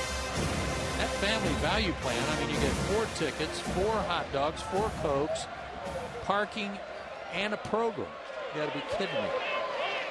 Best deals in baseball.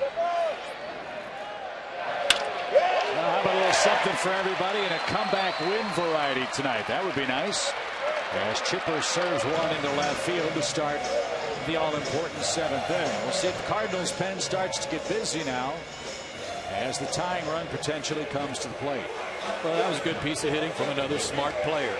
A guy who has grounded out twice trying to get something maybe to drive from Pinheiro. This time he just took what he offered him at sinker out over the plate. Didn't try to roll over the top of that one and just shoots it into left field. Yeah, I think a fascinating half hour would be to sit Chipper Jones down and Albert Pujols down and have them break down each other's swings and talk about the art of hitting. I think it's a little more difficult for Chipper because he switch hits. He has to keep 2 swings on time. Yeah. But we talked with Albert Pujols last year on our TBS games. He said he actually wishes he had a left-hand swing because it's so beautiful and effortless, it seems, for most left-hand hitters in the game of baseball. It certainly was for me. Well, there's no question about it. That's why you're sitting here, right? But I mean, I think that would be a fascinating that would be wonderful conversation. I mean, Chipper's always said he's not a home run hitter.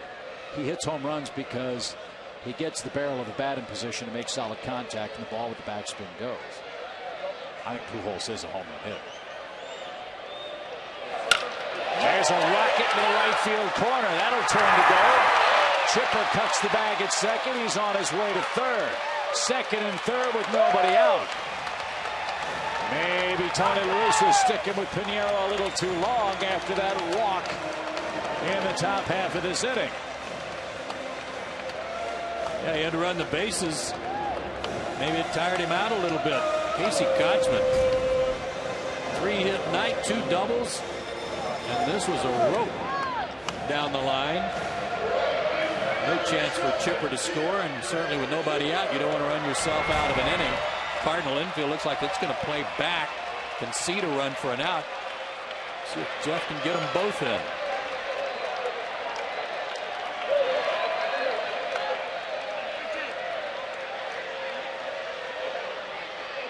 First 3-hit game of the year for Kotzman. A rocket to center field, and Keel will make the catch. Tagging Chipper, he will score. Kotzman can't advance. RBI for Francoeur. It's a 3-2 game.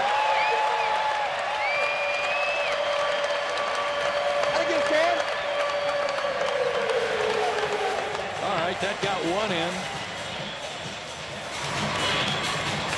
Makes it a 1-run game again. It's a little pressure on the defense. Chance for Jones or Ross to get the guy in from second base. And again, the Cardinals, despite playing brilliantly with the gloves tonight, have 20 errors this year.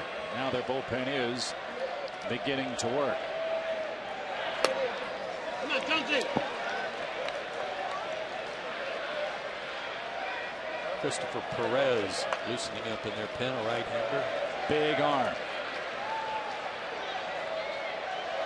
1 ball, no strikes to Brandon Jones. Right.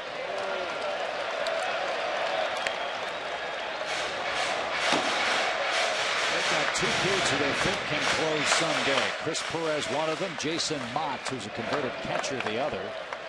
Ryan Franklin is their closer now. He's won the job outright for the Cardinals.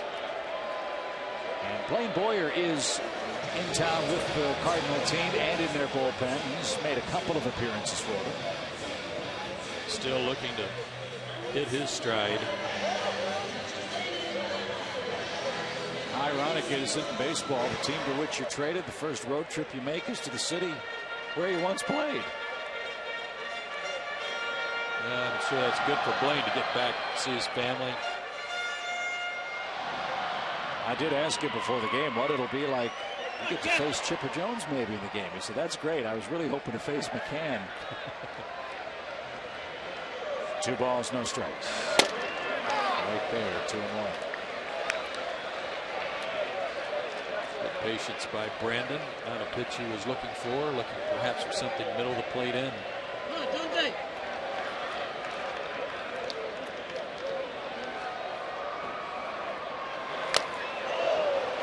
And he becomes the key man of the inning. Yeah. But all of his hits have been to the left side so far.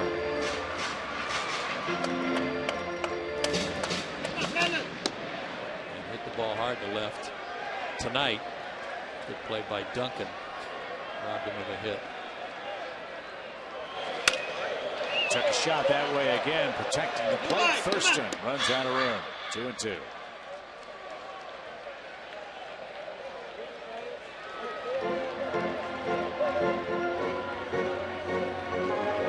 That's economy, folks. No deep counts to speak of. No walks, no strikeouts. Came in with only 6 walks and 5 strikeouts and 3 starts total. And in line to go 4-0 for the first time in 7 years.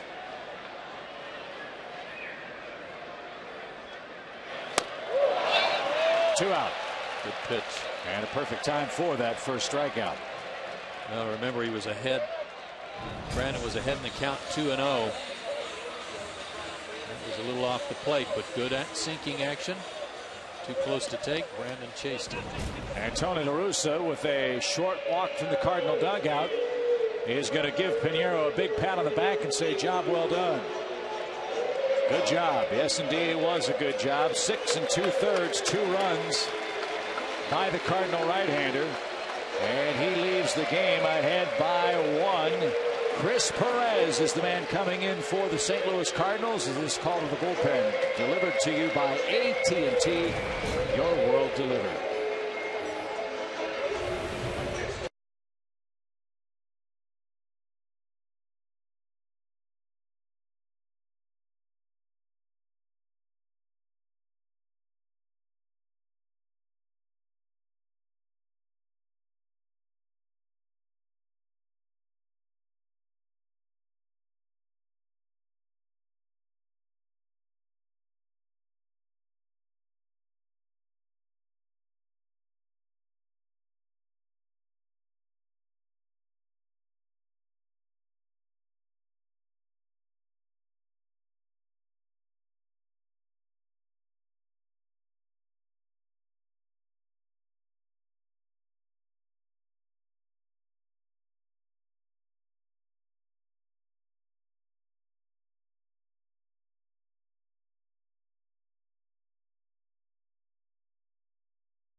In the 7th inning with 2 outs.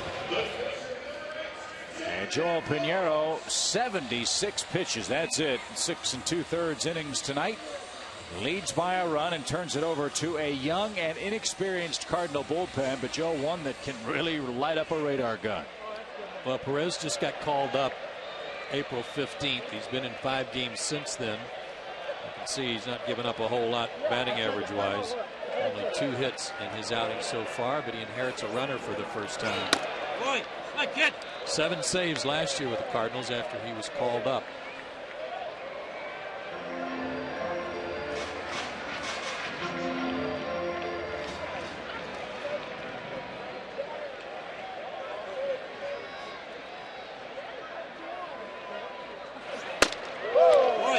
.95 and a little high. Like to starters for the Braves. The starters for the Cardinals have been real stingy with home runs. They've only given up 3 in 117 plus innings, but their bullpen, on the other hand, including Perez, 11 homers in 61 plus innings. And Tony La Russa knew in spring training that that was going to be a work in progress as this season got underway. Jason Isringhausen, who had been their closer for such a long time, now with the Tampa Bay organization. They said Mott, Perez, and Franklin all have a chance to close. Whoever pitches best is going to get the ball in the 9th inning. Right now, Franklin's that guy. But Perez and Mott also have what you can't teach. 95 and up. I was just going to say, and on top of that for Perez, he's got a short arm action too. A bit of a high, somewhat of a high leg kick, but his arm is still hiding from you, and then the ball's on you in such a hurry. Not a long, slow, deliberate action. It's kind of almost like a catcher. Cardinals, perhaps more than any other team, have those volumes of charts too. How about that slider from 95 to 86, and Perez puts out a 7th inning fire. Cardinals still lead it 3-2.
Time for tonight's Home Depot know-how question. It comes from Brad Stanley of Johns Creek, who wants to know how many members of the 3,000 hit club also hit 500 home runs.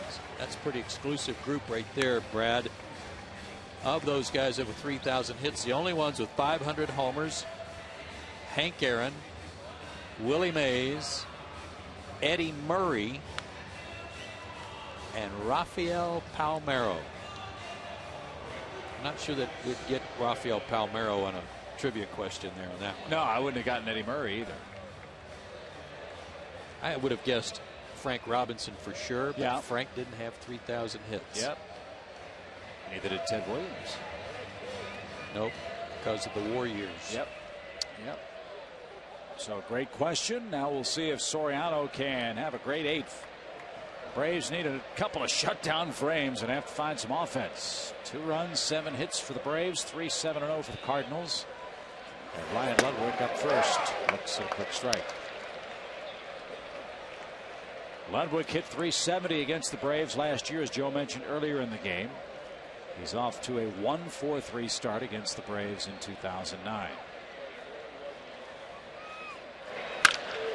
And that ball smoked at Schaefer in center. Knuckled on him, but he hung with it.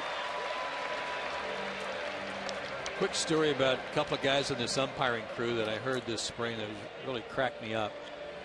Jerry Lane at third base tonight was talking about Ed Montague, who's at second. Montague's in his 34th year. And last year he said they were doing a game in Cleveland, and Jock Jones hit a ground ball and almost legged it out. It was bang bang play at first, and Ed Montague called him out. And Jerry said, boy, it was really a close play. But Ed called him out. To Jock's credit, he didn't complain. Took his helmet off. Into the inning, he's walking toward left field, and Jerry Lane said, I said to Jock, you know, when you were younger, you would have beaten that out. He turned to me and he says, yeah, and when he was younger, talking about Montague, he would have gotten it right. Very nice. He said, I laughed for 2 innings about that. Well, you know, one of the old hobbies of most fans is to scream at the umpire. It's amazing the good fortune we have to watch so many games, how often they get it right. Yeah, it's rare that they miss one. I mean, it's scary. As Duncan ahead in the count, 3 balls, no strikes. We had a good crew tonight. A couple of bang bang calls, but no major arguments. That's a testament to the umpires. They'll be the first to tell you the times when they think they've done the best job is when you hardly notice they were on the field, and that was the case tonight. Duncan, a 4-pitch walk. We've seen enough of those, haven't we? And here's Molina. Well, it was the walk that right now is the difference in the ball game. That 1-out walk to the pitcher in the 7th, who came around to score. And walk to Thurston in the 2nd. And oftentimes it's not the walks themselves, but the fact the lineup keeps getting turned over and over that costs you a lot of problems. And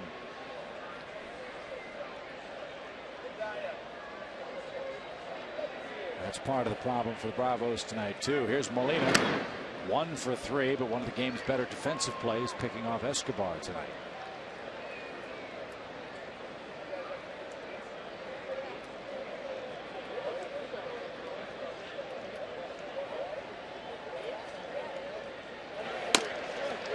Right there for a quick strike. Nationals 7-6 over the Phillies.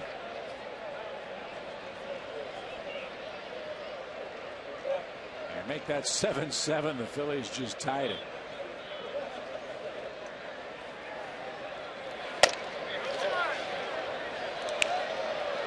Soriano gave up a run in his last outing in Cincinnati. That was 3 days ago, and that was the first run he had allowed all year.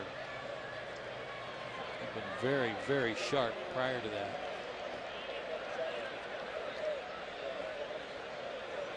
One ball, 1 strike. And fouled straight back. Home runs in the game in Philadelphia. Ryan Zimmerman's hit 2. Elijah Dukes has hit his 3rd. Ryan Howard his 4th. And the Phillies have runners 2nd and 3rd with 1 out. And still trying to come back. Astros Reds tied 1-1. Lance Berkman is homered. 6-1 Mets over the Marlins after 7. Florida 1 hit tonight. That's it. Good pitch. Molina down on a breaking ball. 2 outs. Brewers 5-2 over the Pirates. Cameron, Weeks, and Braun have homered. Rockies 2-0 over the Padres in the 2nd. Cubs and Diamondbacks at 9:40. Dodgers and Giants at 10:15.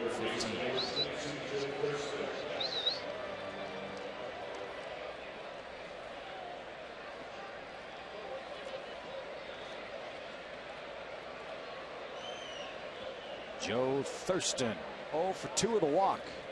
And yes, that walk scored in the 2nd inning. All 3 Cardinal runs have come with 2 outs tonight. And again, aggressive early in the count.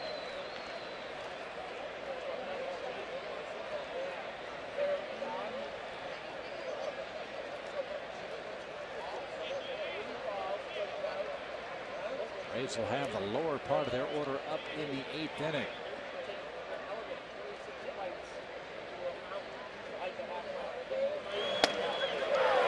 1-2.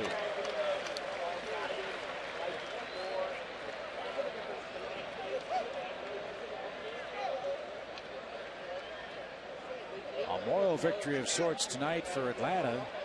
Cardinals have scored fewer than 5 runs just twice in their last 11 games. They're at 3 at the moment.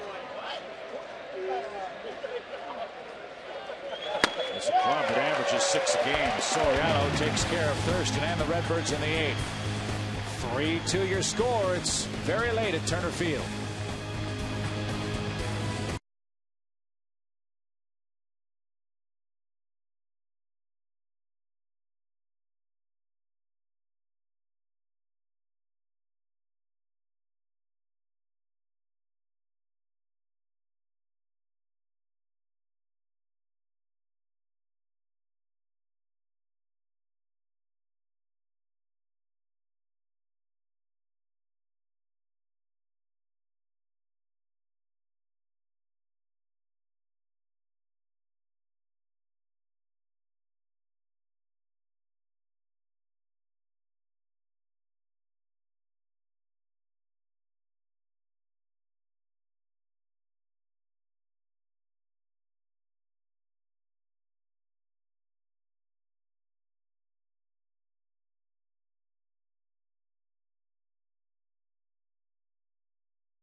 Defensively, as we told you, Schumacher, an outfielder by trade, playing second base.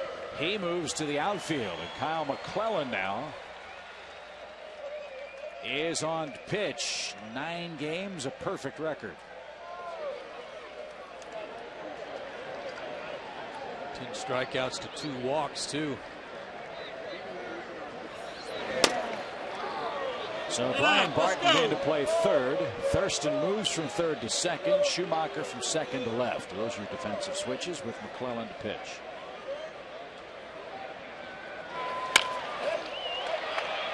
In the air to right. Good start. Schaefer aboard. Boy, Ludwig almost misplayed that ball. He got a little in between as to whether or not to try and come and catch it, and then when he tried to pull up, almost had it bounce by him. Real defensive here. Watch it kind of back up. Goes on the brakes, slipped a little bit, but still able to make the catch. Good start for the Braves in the 8th. He almost can't run against Molina. He's thrown out 43% of would-be base stealers since 2005. You got to think the Braves are going to try to bunt, and they do. Baby out. Good sacrifice. Infante does his job. Tying run in scoring position, and the top of the order is up. And again, Infante doing the job.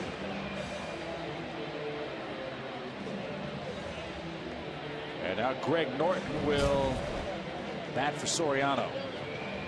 Kelly Johnson, the only position player with a sacrifice bunt prior to this. And the pitcher spot is in Kelly's old spot. So that means Norton will pinch hit here.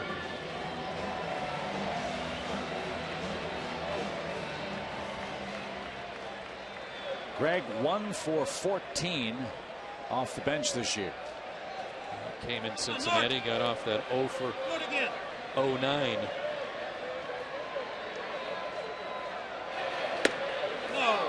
Slow curve.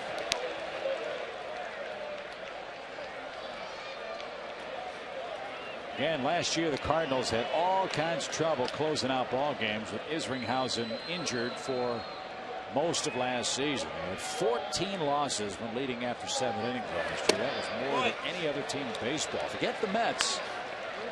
It was the Cardinals whose bullpen woes cost them a chance to make the playoffs.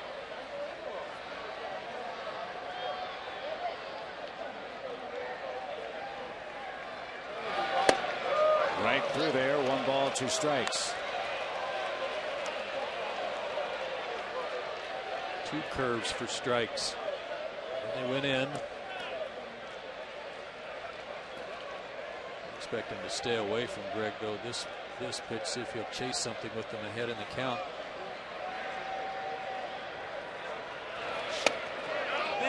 Molina tried to frame it. Didn't get the call. 2-2. When you get calls for strikes on that curveball, next thing you do is try to have him throw it again just a little bit wider of the plate, because the hitter's tendency is, oh gosh, there's another one, I can't afford to take this one, and you widen your strike zone. That was a good pitch and a good eye by Norton. They're coming in. And just missed. Full count. That was close.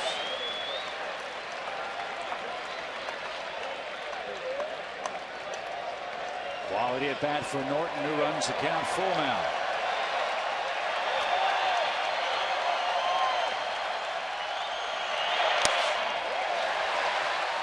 Go ahead, run aboard with 1 out.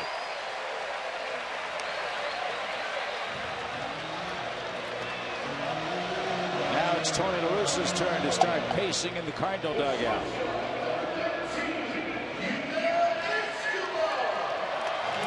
No one else throwing in their bullpen. Braves have Gonzalez and O'Flaherty both throwing.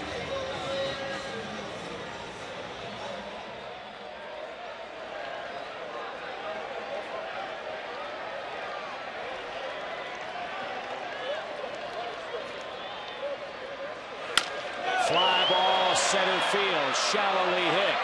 And Keel coming on is there, 2 down. I would think that's one of the tougher plays for an outfielder to make, with that big uppercut swing. Especially when you're trying to protect a lead and you might be playing a little deeper than normal. You know, jumped on the first pitch. Breaking ball again, but he got a good pitch to hit. He just hit it off the end of the bat. He'd love to have had that one back. And now a powwow on the mound about Chipper Jones.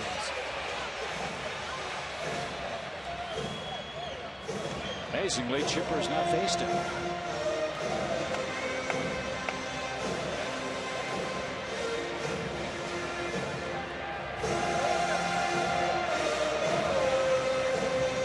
Chipper on the year 5 for 10 with runners in scoring position.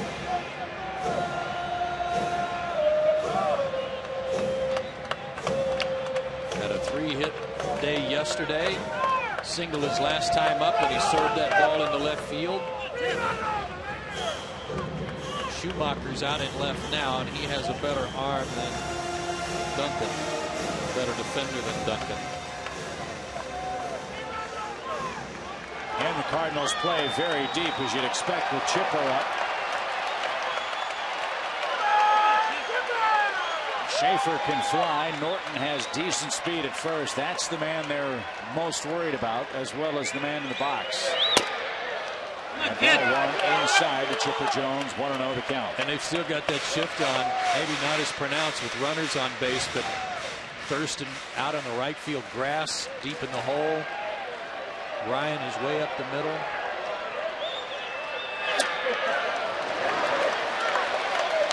They're trying to crowd Chipper Jones. There is a base open. It happens to be third, but you've got Kochman, who's had a perfect night at the plate. 2 inside. Be surprised they come in again. Chipper can look middle of the plate away here.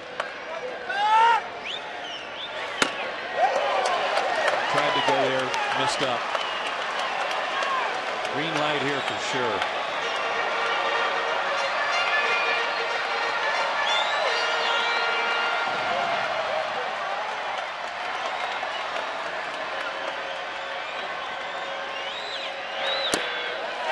There are players in this league that when you go into a series with them, you have your team meetings before the series starts and you say, I don't want this guy to beat me. We're not going to let Chipper beat us. And that's exactly what happened there, even though the tying run's now at third, the go-ahead run at second. They're going to put it on Casey Kochman and force him to beat the Cardinals. That was as unintentional an intentional walk as you'll see. Not a single pitch was close. And you're right. Now it's up to Kochman, who's had a terrific night. 3 for 3. And let her high. 1 ball, no strikes. That was an attempt at that get-over breaking ball for a strike. The good curves that he threw Norton. All of a sudden, he's missing with it. A hit and 2 walks load the bases for the Braves. Down a run in the 8th.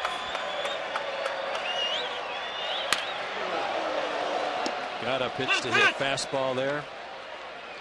Casey's such a tough out, Chip, but the fact that he's such a slasher, he'll take an outside pitch and pull it. He'll take an inside pitch and hit it to left field, depending on what he thinks he wants to do with this particular pitcher.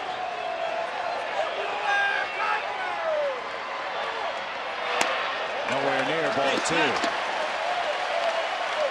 Curve, fastball, curve. A little pacing. No place to put him. Need a strike. Casey's in the driver's seat here. Be patient. Sports writers and managers hate leaky pens. High fly ball, no carry to it. And McClellan walks the tightrope and lives to tell the tale. The Braves load him in the 8th. Cannot tie the game. It's 3-2 going to the 9th.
And let's take a look at the Zaxby's indescribably good play of the game. It occurred in the 6th inning. Runner at first, 2 out. Chipper up.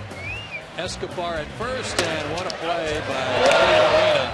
Firing down to Pujols to pick him off. And in the end, Chipper standing at the plate. The sensation salad is back at Zaxby's, Chip. I don't know if you knew that or not. I didn't. It's a flavor so unique, it demanded an encore.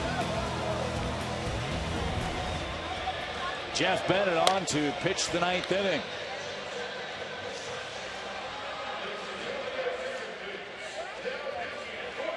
He's had a very good start to the year, as you see.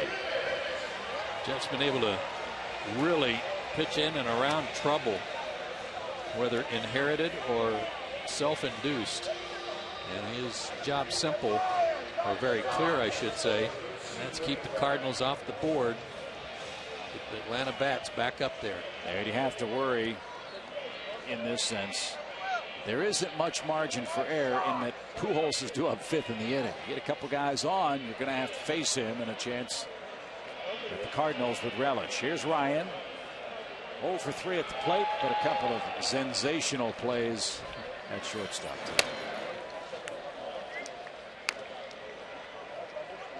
Yeah, apparently there was a lot of trouble in the truck over who actually was going to get the Zaxby's sensational play. Scuffle that went outside the truck and was out on the concrete of the parking lot. And it's very un-Zen-like, yes, for our Zen master Glenn Diamond. While the chat goes on the mound, we'll show you why there were other people who thought maybe Brendan Ryan deserved Zaxby's play. How about this one? Sliding to his knees. Running a double play. He only had 3 of those tonight. I'm kind of surprised that Glenn doesn't like shortstops. I know.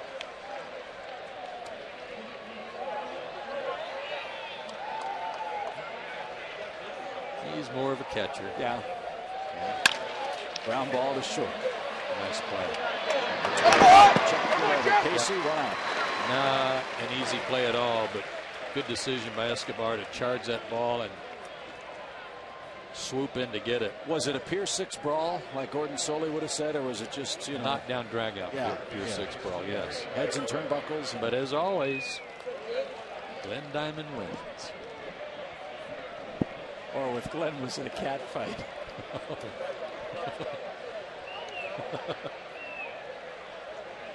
Here's Brian Barden.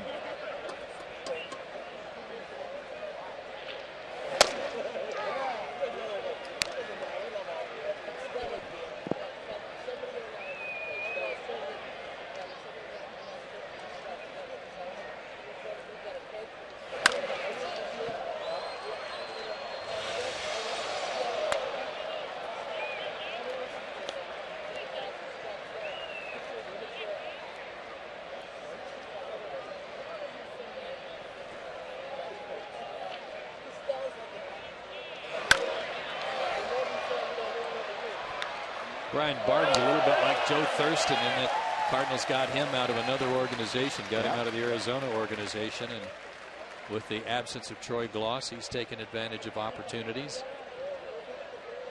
They can really confuse you. They used to have Brian Barton, who's now a Brave. Yeah, came over for Blaine Boyer. Yeah.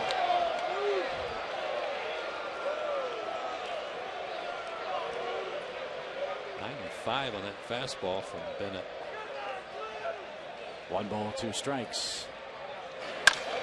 Serve the other way. Nice piece of hitting with 1 out.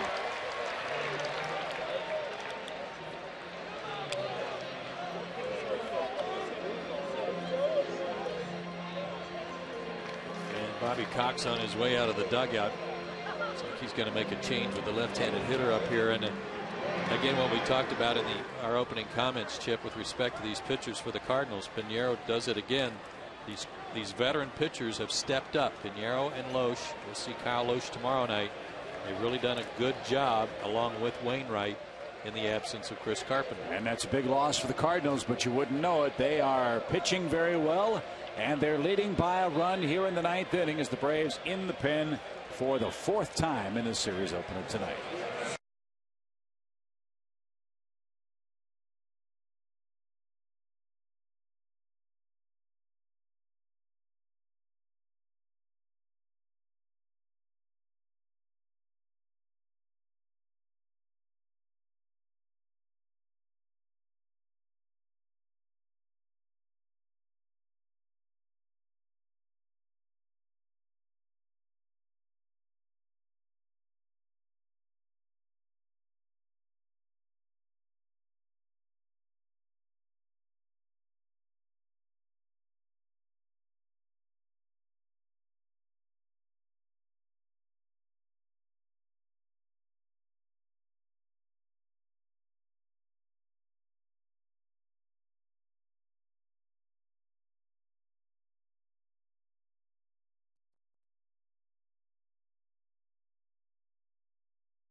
Gives way now to Eric O'Flaherty.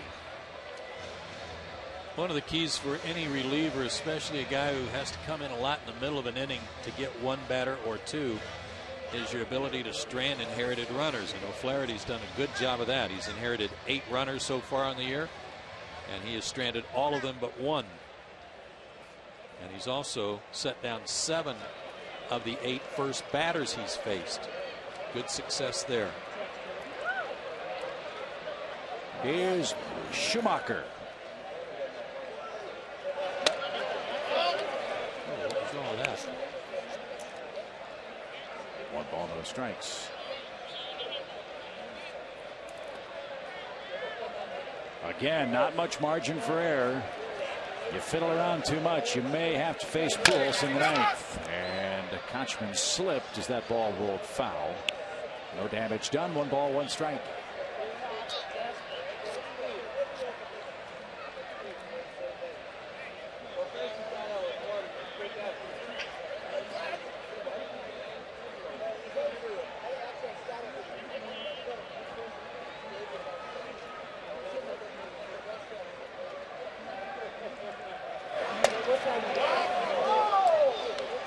Pitch again with a breaking ball, but that was a little wide of the mark. In the Braves 9th, Francoeur, Jones, and Ross, the first 3 scheduled. Fooled him that time. Good pitch, 2-2.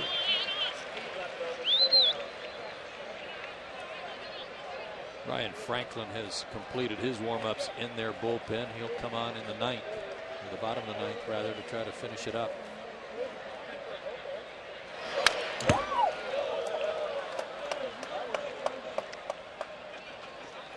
Same 2 teams here tomorrow night. Game 2 of the series. Joe mentioned Kyle Loesch, who injured his knee in his last start, had an MRI but was pronounced fit for duty. Goes for the Cardinals. Jojo Reyes for the Braves. We're on the air at 7 here on Peachtree TV. Jojo was skipped in his last turn because of that off day in Cincinnati. And I thought he pitched real well in Pittsburgh in his first start. He had a bad last inning, but to that point he had pitched pretty good baseball. Now he needs to get off the schneid. I mean, he's one of those guys that's gone a long time without success. He's 0-8 in his last 8 decisions, I believe, dating back to last year. He's too good a pitcher to have that kind of a bad streak. He just needs a little success to come his way. And it won't be easy tomorrow night against this Cardinal lineup, but just needs a little something good to happen that gets him going in the right direction. So join us for that here on Peachtree. Better yet, come on out to the ballpark. Good tickets available.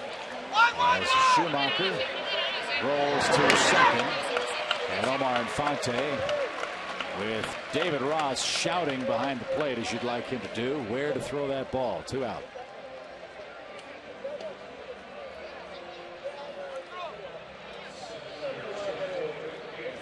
Well, here's the man O'Flaherty's got to get.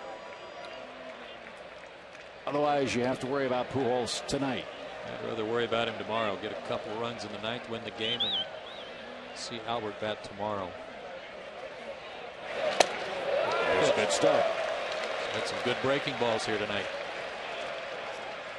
And Keel's a guy that's come through tonight already twice, though, with 2 out. Got a runner at second. Drove in Thurston in the 2nd inning. And drove in Pinheiro in the 7th.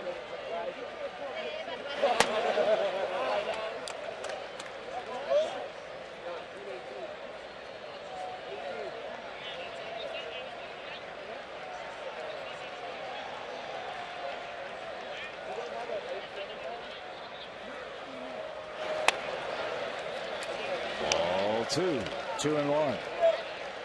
And you know, as a pitcher, not only is O'Flaherty trying to deal with Keel, who's a fine hitter himself, but if he looks over his right shoulder, he sees Pujols standing on deck. That can't help but affect your concentration, and he's going to have to face him as he hits Keel with a pitch inside.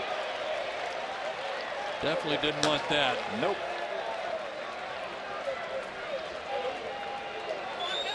Bobby Cox on his way to the mound. He'll have to go to his pen again to bring in a right-hander to face Pujols.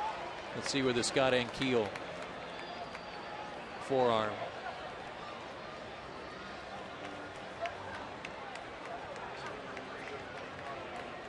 And we will see Pujols hit. Tony La Russa is going to come down and make sure Keel's all right. And Buddy Carlisle is the man assigned to get Albert Pujols in this 9th inning.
Peachtree TV. Glenn Diamond, our fine producer tonight.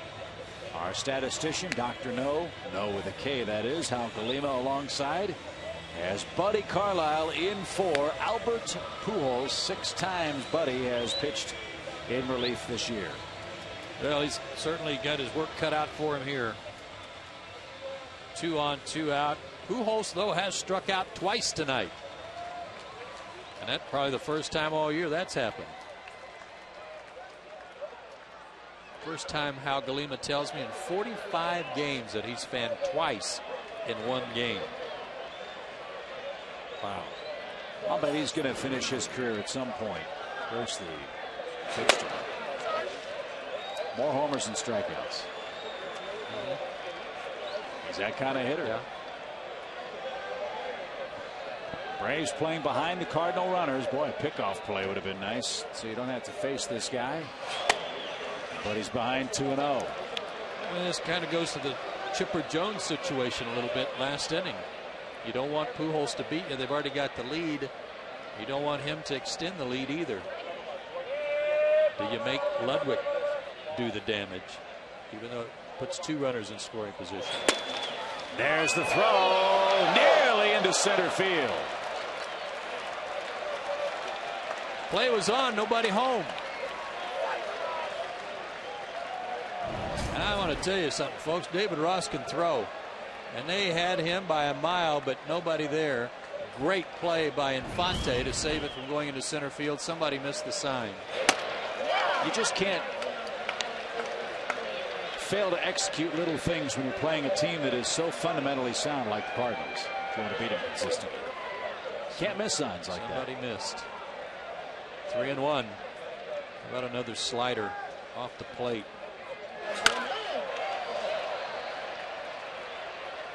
There's a fastball, looked like it got in on him. Escobar and Infante talking up the middle. Not sure. I mean, they may well go after him, but I wouldn't throw him a strike. Problem is, as Chipper said, he can hit a ball, yeah, and still hurt you.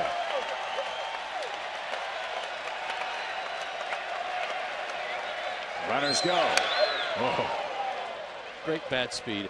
The guy doesn't take any stride. He's so strong.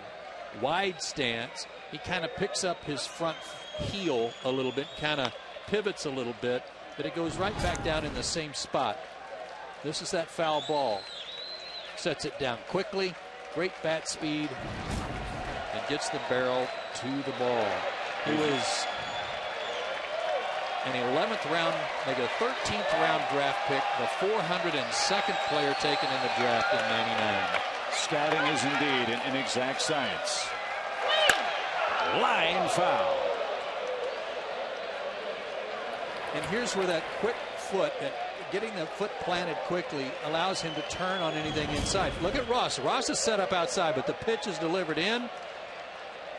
No problem. He gets around and through, clears the hips, barrel of the bat to the ball. No trouble. Watch the front foot down quickly, and everything clears out of the way to let his hands work on anything middle of the plate in. That was a mistake, and Buddy got away with it.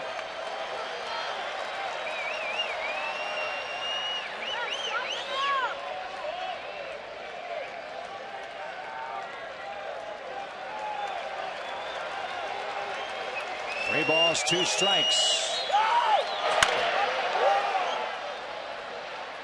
And with every passing pitch, Pujols reels in the opposing pitcher. Yeah, I'm impressed with Buddy going right after him. He's certainly not going to try to pitch around him. That's evident by all the foul balls. And that's his game. That's why Buddy Carlisle is such a valuable part of his staff. He throws strikes. He may get hit, but he doesn't walk people. He'll challenge you. That was off the plate, and he kept it. So we showed you how he turned on the ball inside. Now look at what he does with a pitch that's off the plate. Ross set up off the plate. The pitch was probably a good 4 or 5 inches outside, and he spoiled it.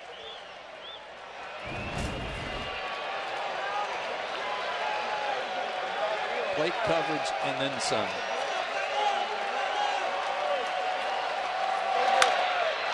Popped up, back toward us. Pujols will see an 11th pitch.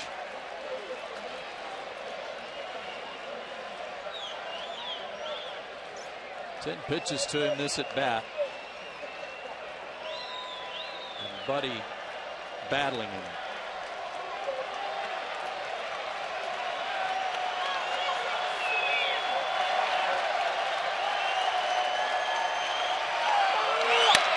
Fly ball belted.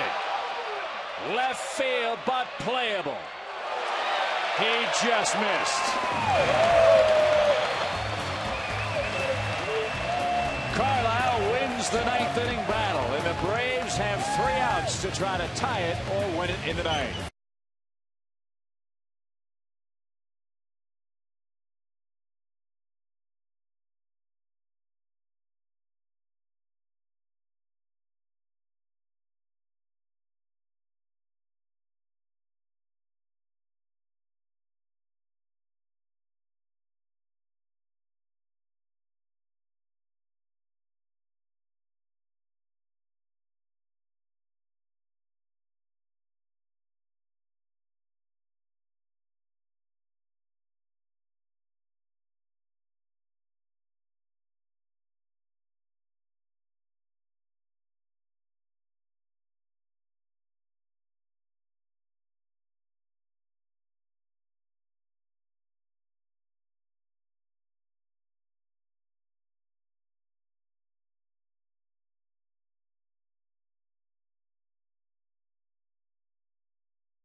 Terrific sequence between Pujols and Buddy Carlisle, who just went right after Albert with his best stuff, got him to fly out to left to end the inning, and now the Braves take aim at 36-year-old right-hander Ryan Franklin, who has pitched his way into the Cardinals' closer's role. Well, he only had 1 save in his major league career prior to last season, and that was in 2007 with the Cardinals. By accident, when they needed him kind of forced into action in relief of Isringhausen, giving him a day off. Then last year stepped in, did save 17 games, but also walked a bunch of guys. 30 walks in 78 innings last season. He's cut down on those. Only 2 walks in 8 innings so far this year. Colby Rasmus checks into place center field. Kid from Columbus, Georgia, here in the 9th. And the Cardinals have 4, maybe 5 outfielders for 3 spots, and they do play a revolving door out there in left, center, and right. Rasmus on defensively in the 9th with Francoeur to start it.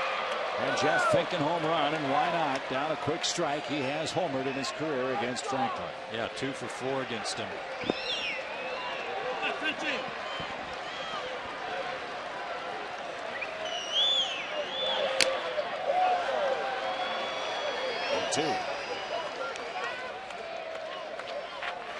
Jeff 0 for 2 tonight with a sacrifice fly and a 7th inning RBI that trimmed a 3-1 Cardinal lead to 3-2. That's where we stand in the bottom of the 9th.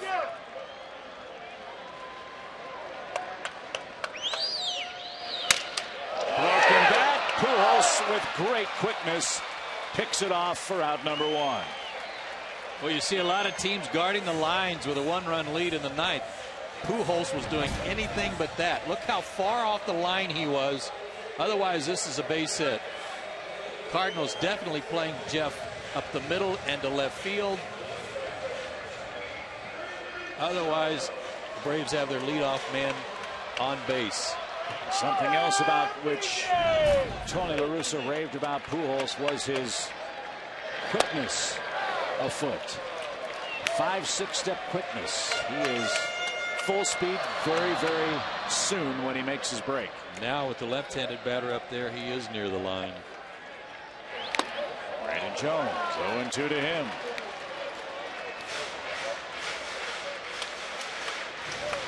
Fastball slider. Franklin's fastball is 90-91. He's also got a changeup. Did not go, says Jerry Lane.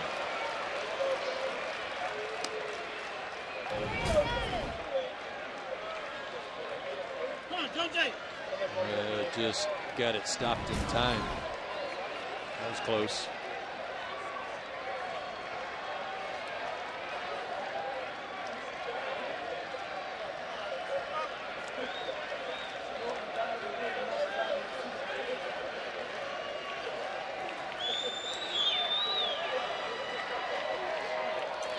Got to guard the plate, behind in the count.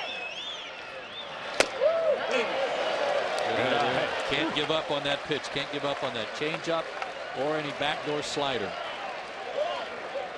Even at the expense of getting jammed.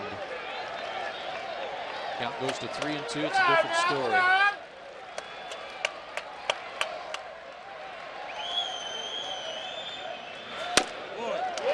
Works it full.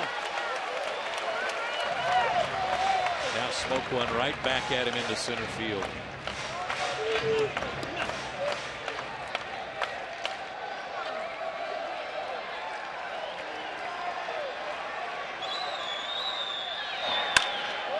Down the line, slicing. Foul. Good job by Brandon. Try to get over backdoor slider, and he fought it off. Looks like Ryan Franklin had something stick to his chin in John Holland's clubhouse earlier today, like some upholstery or something. Somebody should have told him it was stuck on there before he came in. He could dust off the plate with those whiskers, couldn't he? 3-2. Little chopper over the mound. Thurston charges. Low throw, but Pujols dug it out.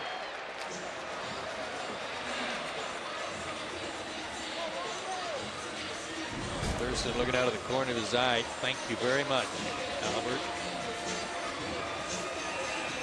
In the dirt, wide of the bag. First baseman have to expect a bad throw even from that distance.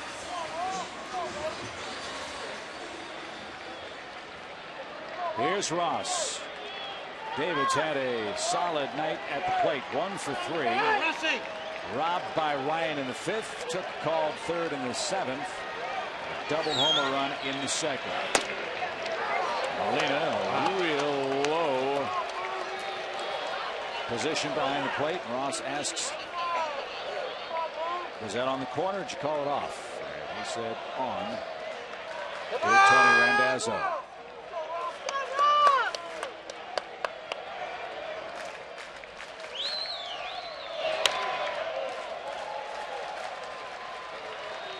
Fastball biting in on him. Maybe David was looking for a slider there. It's been a good ball game. Cardinals have taken advantage with some 2-out hits that were set up by walks, unfortunately.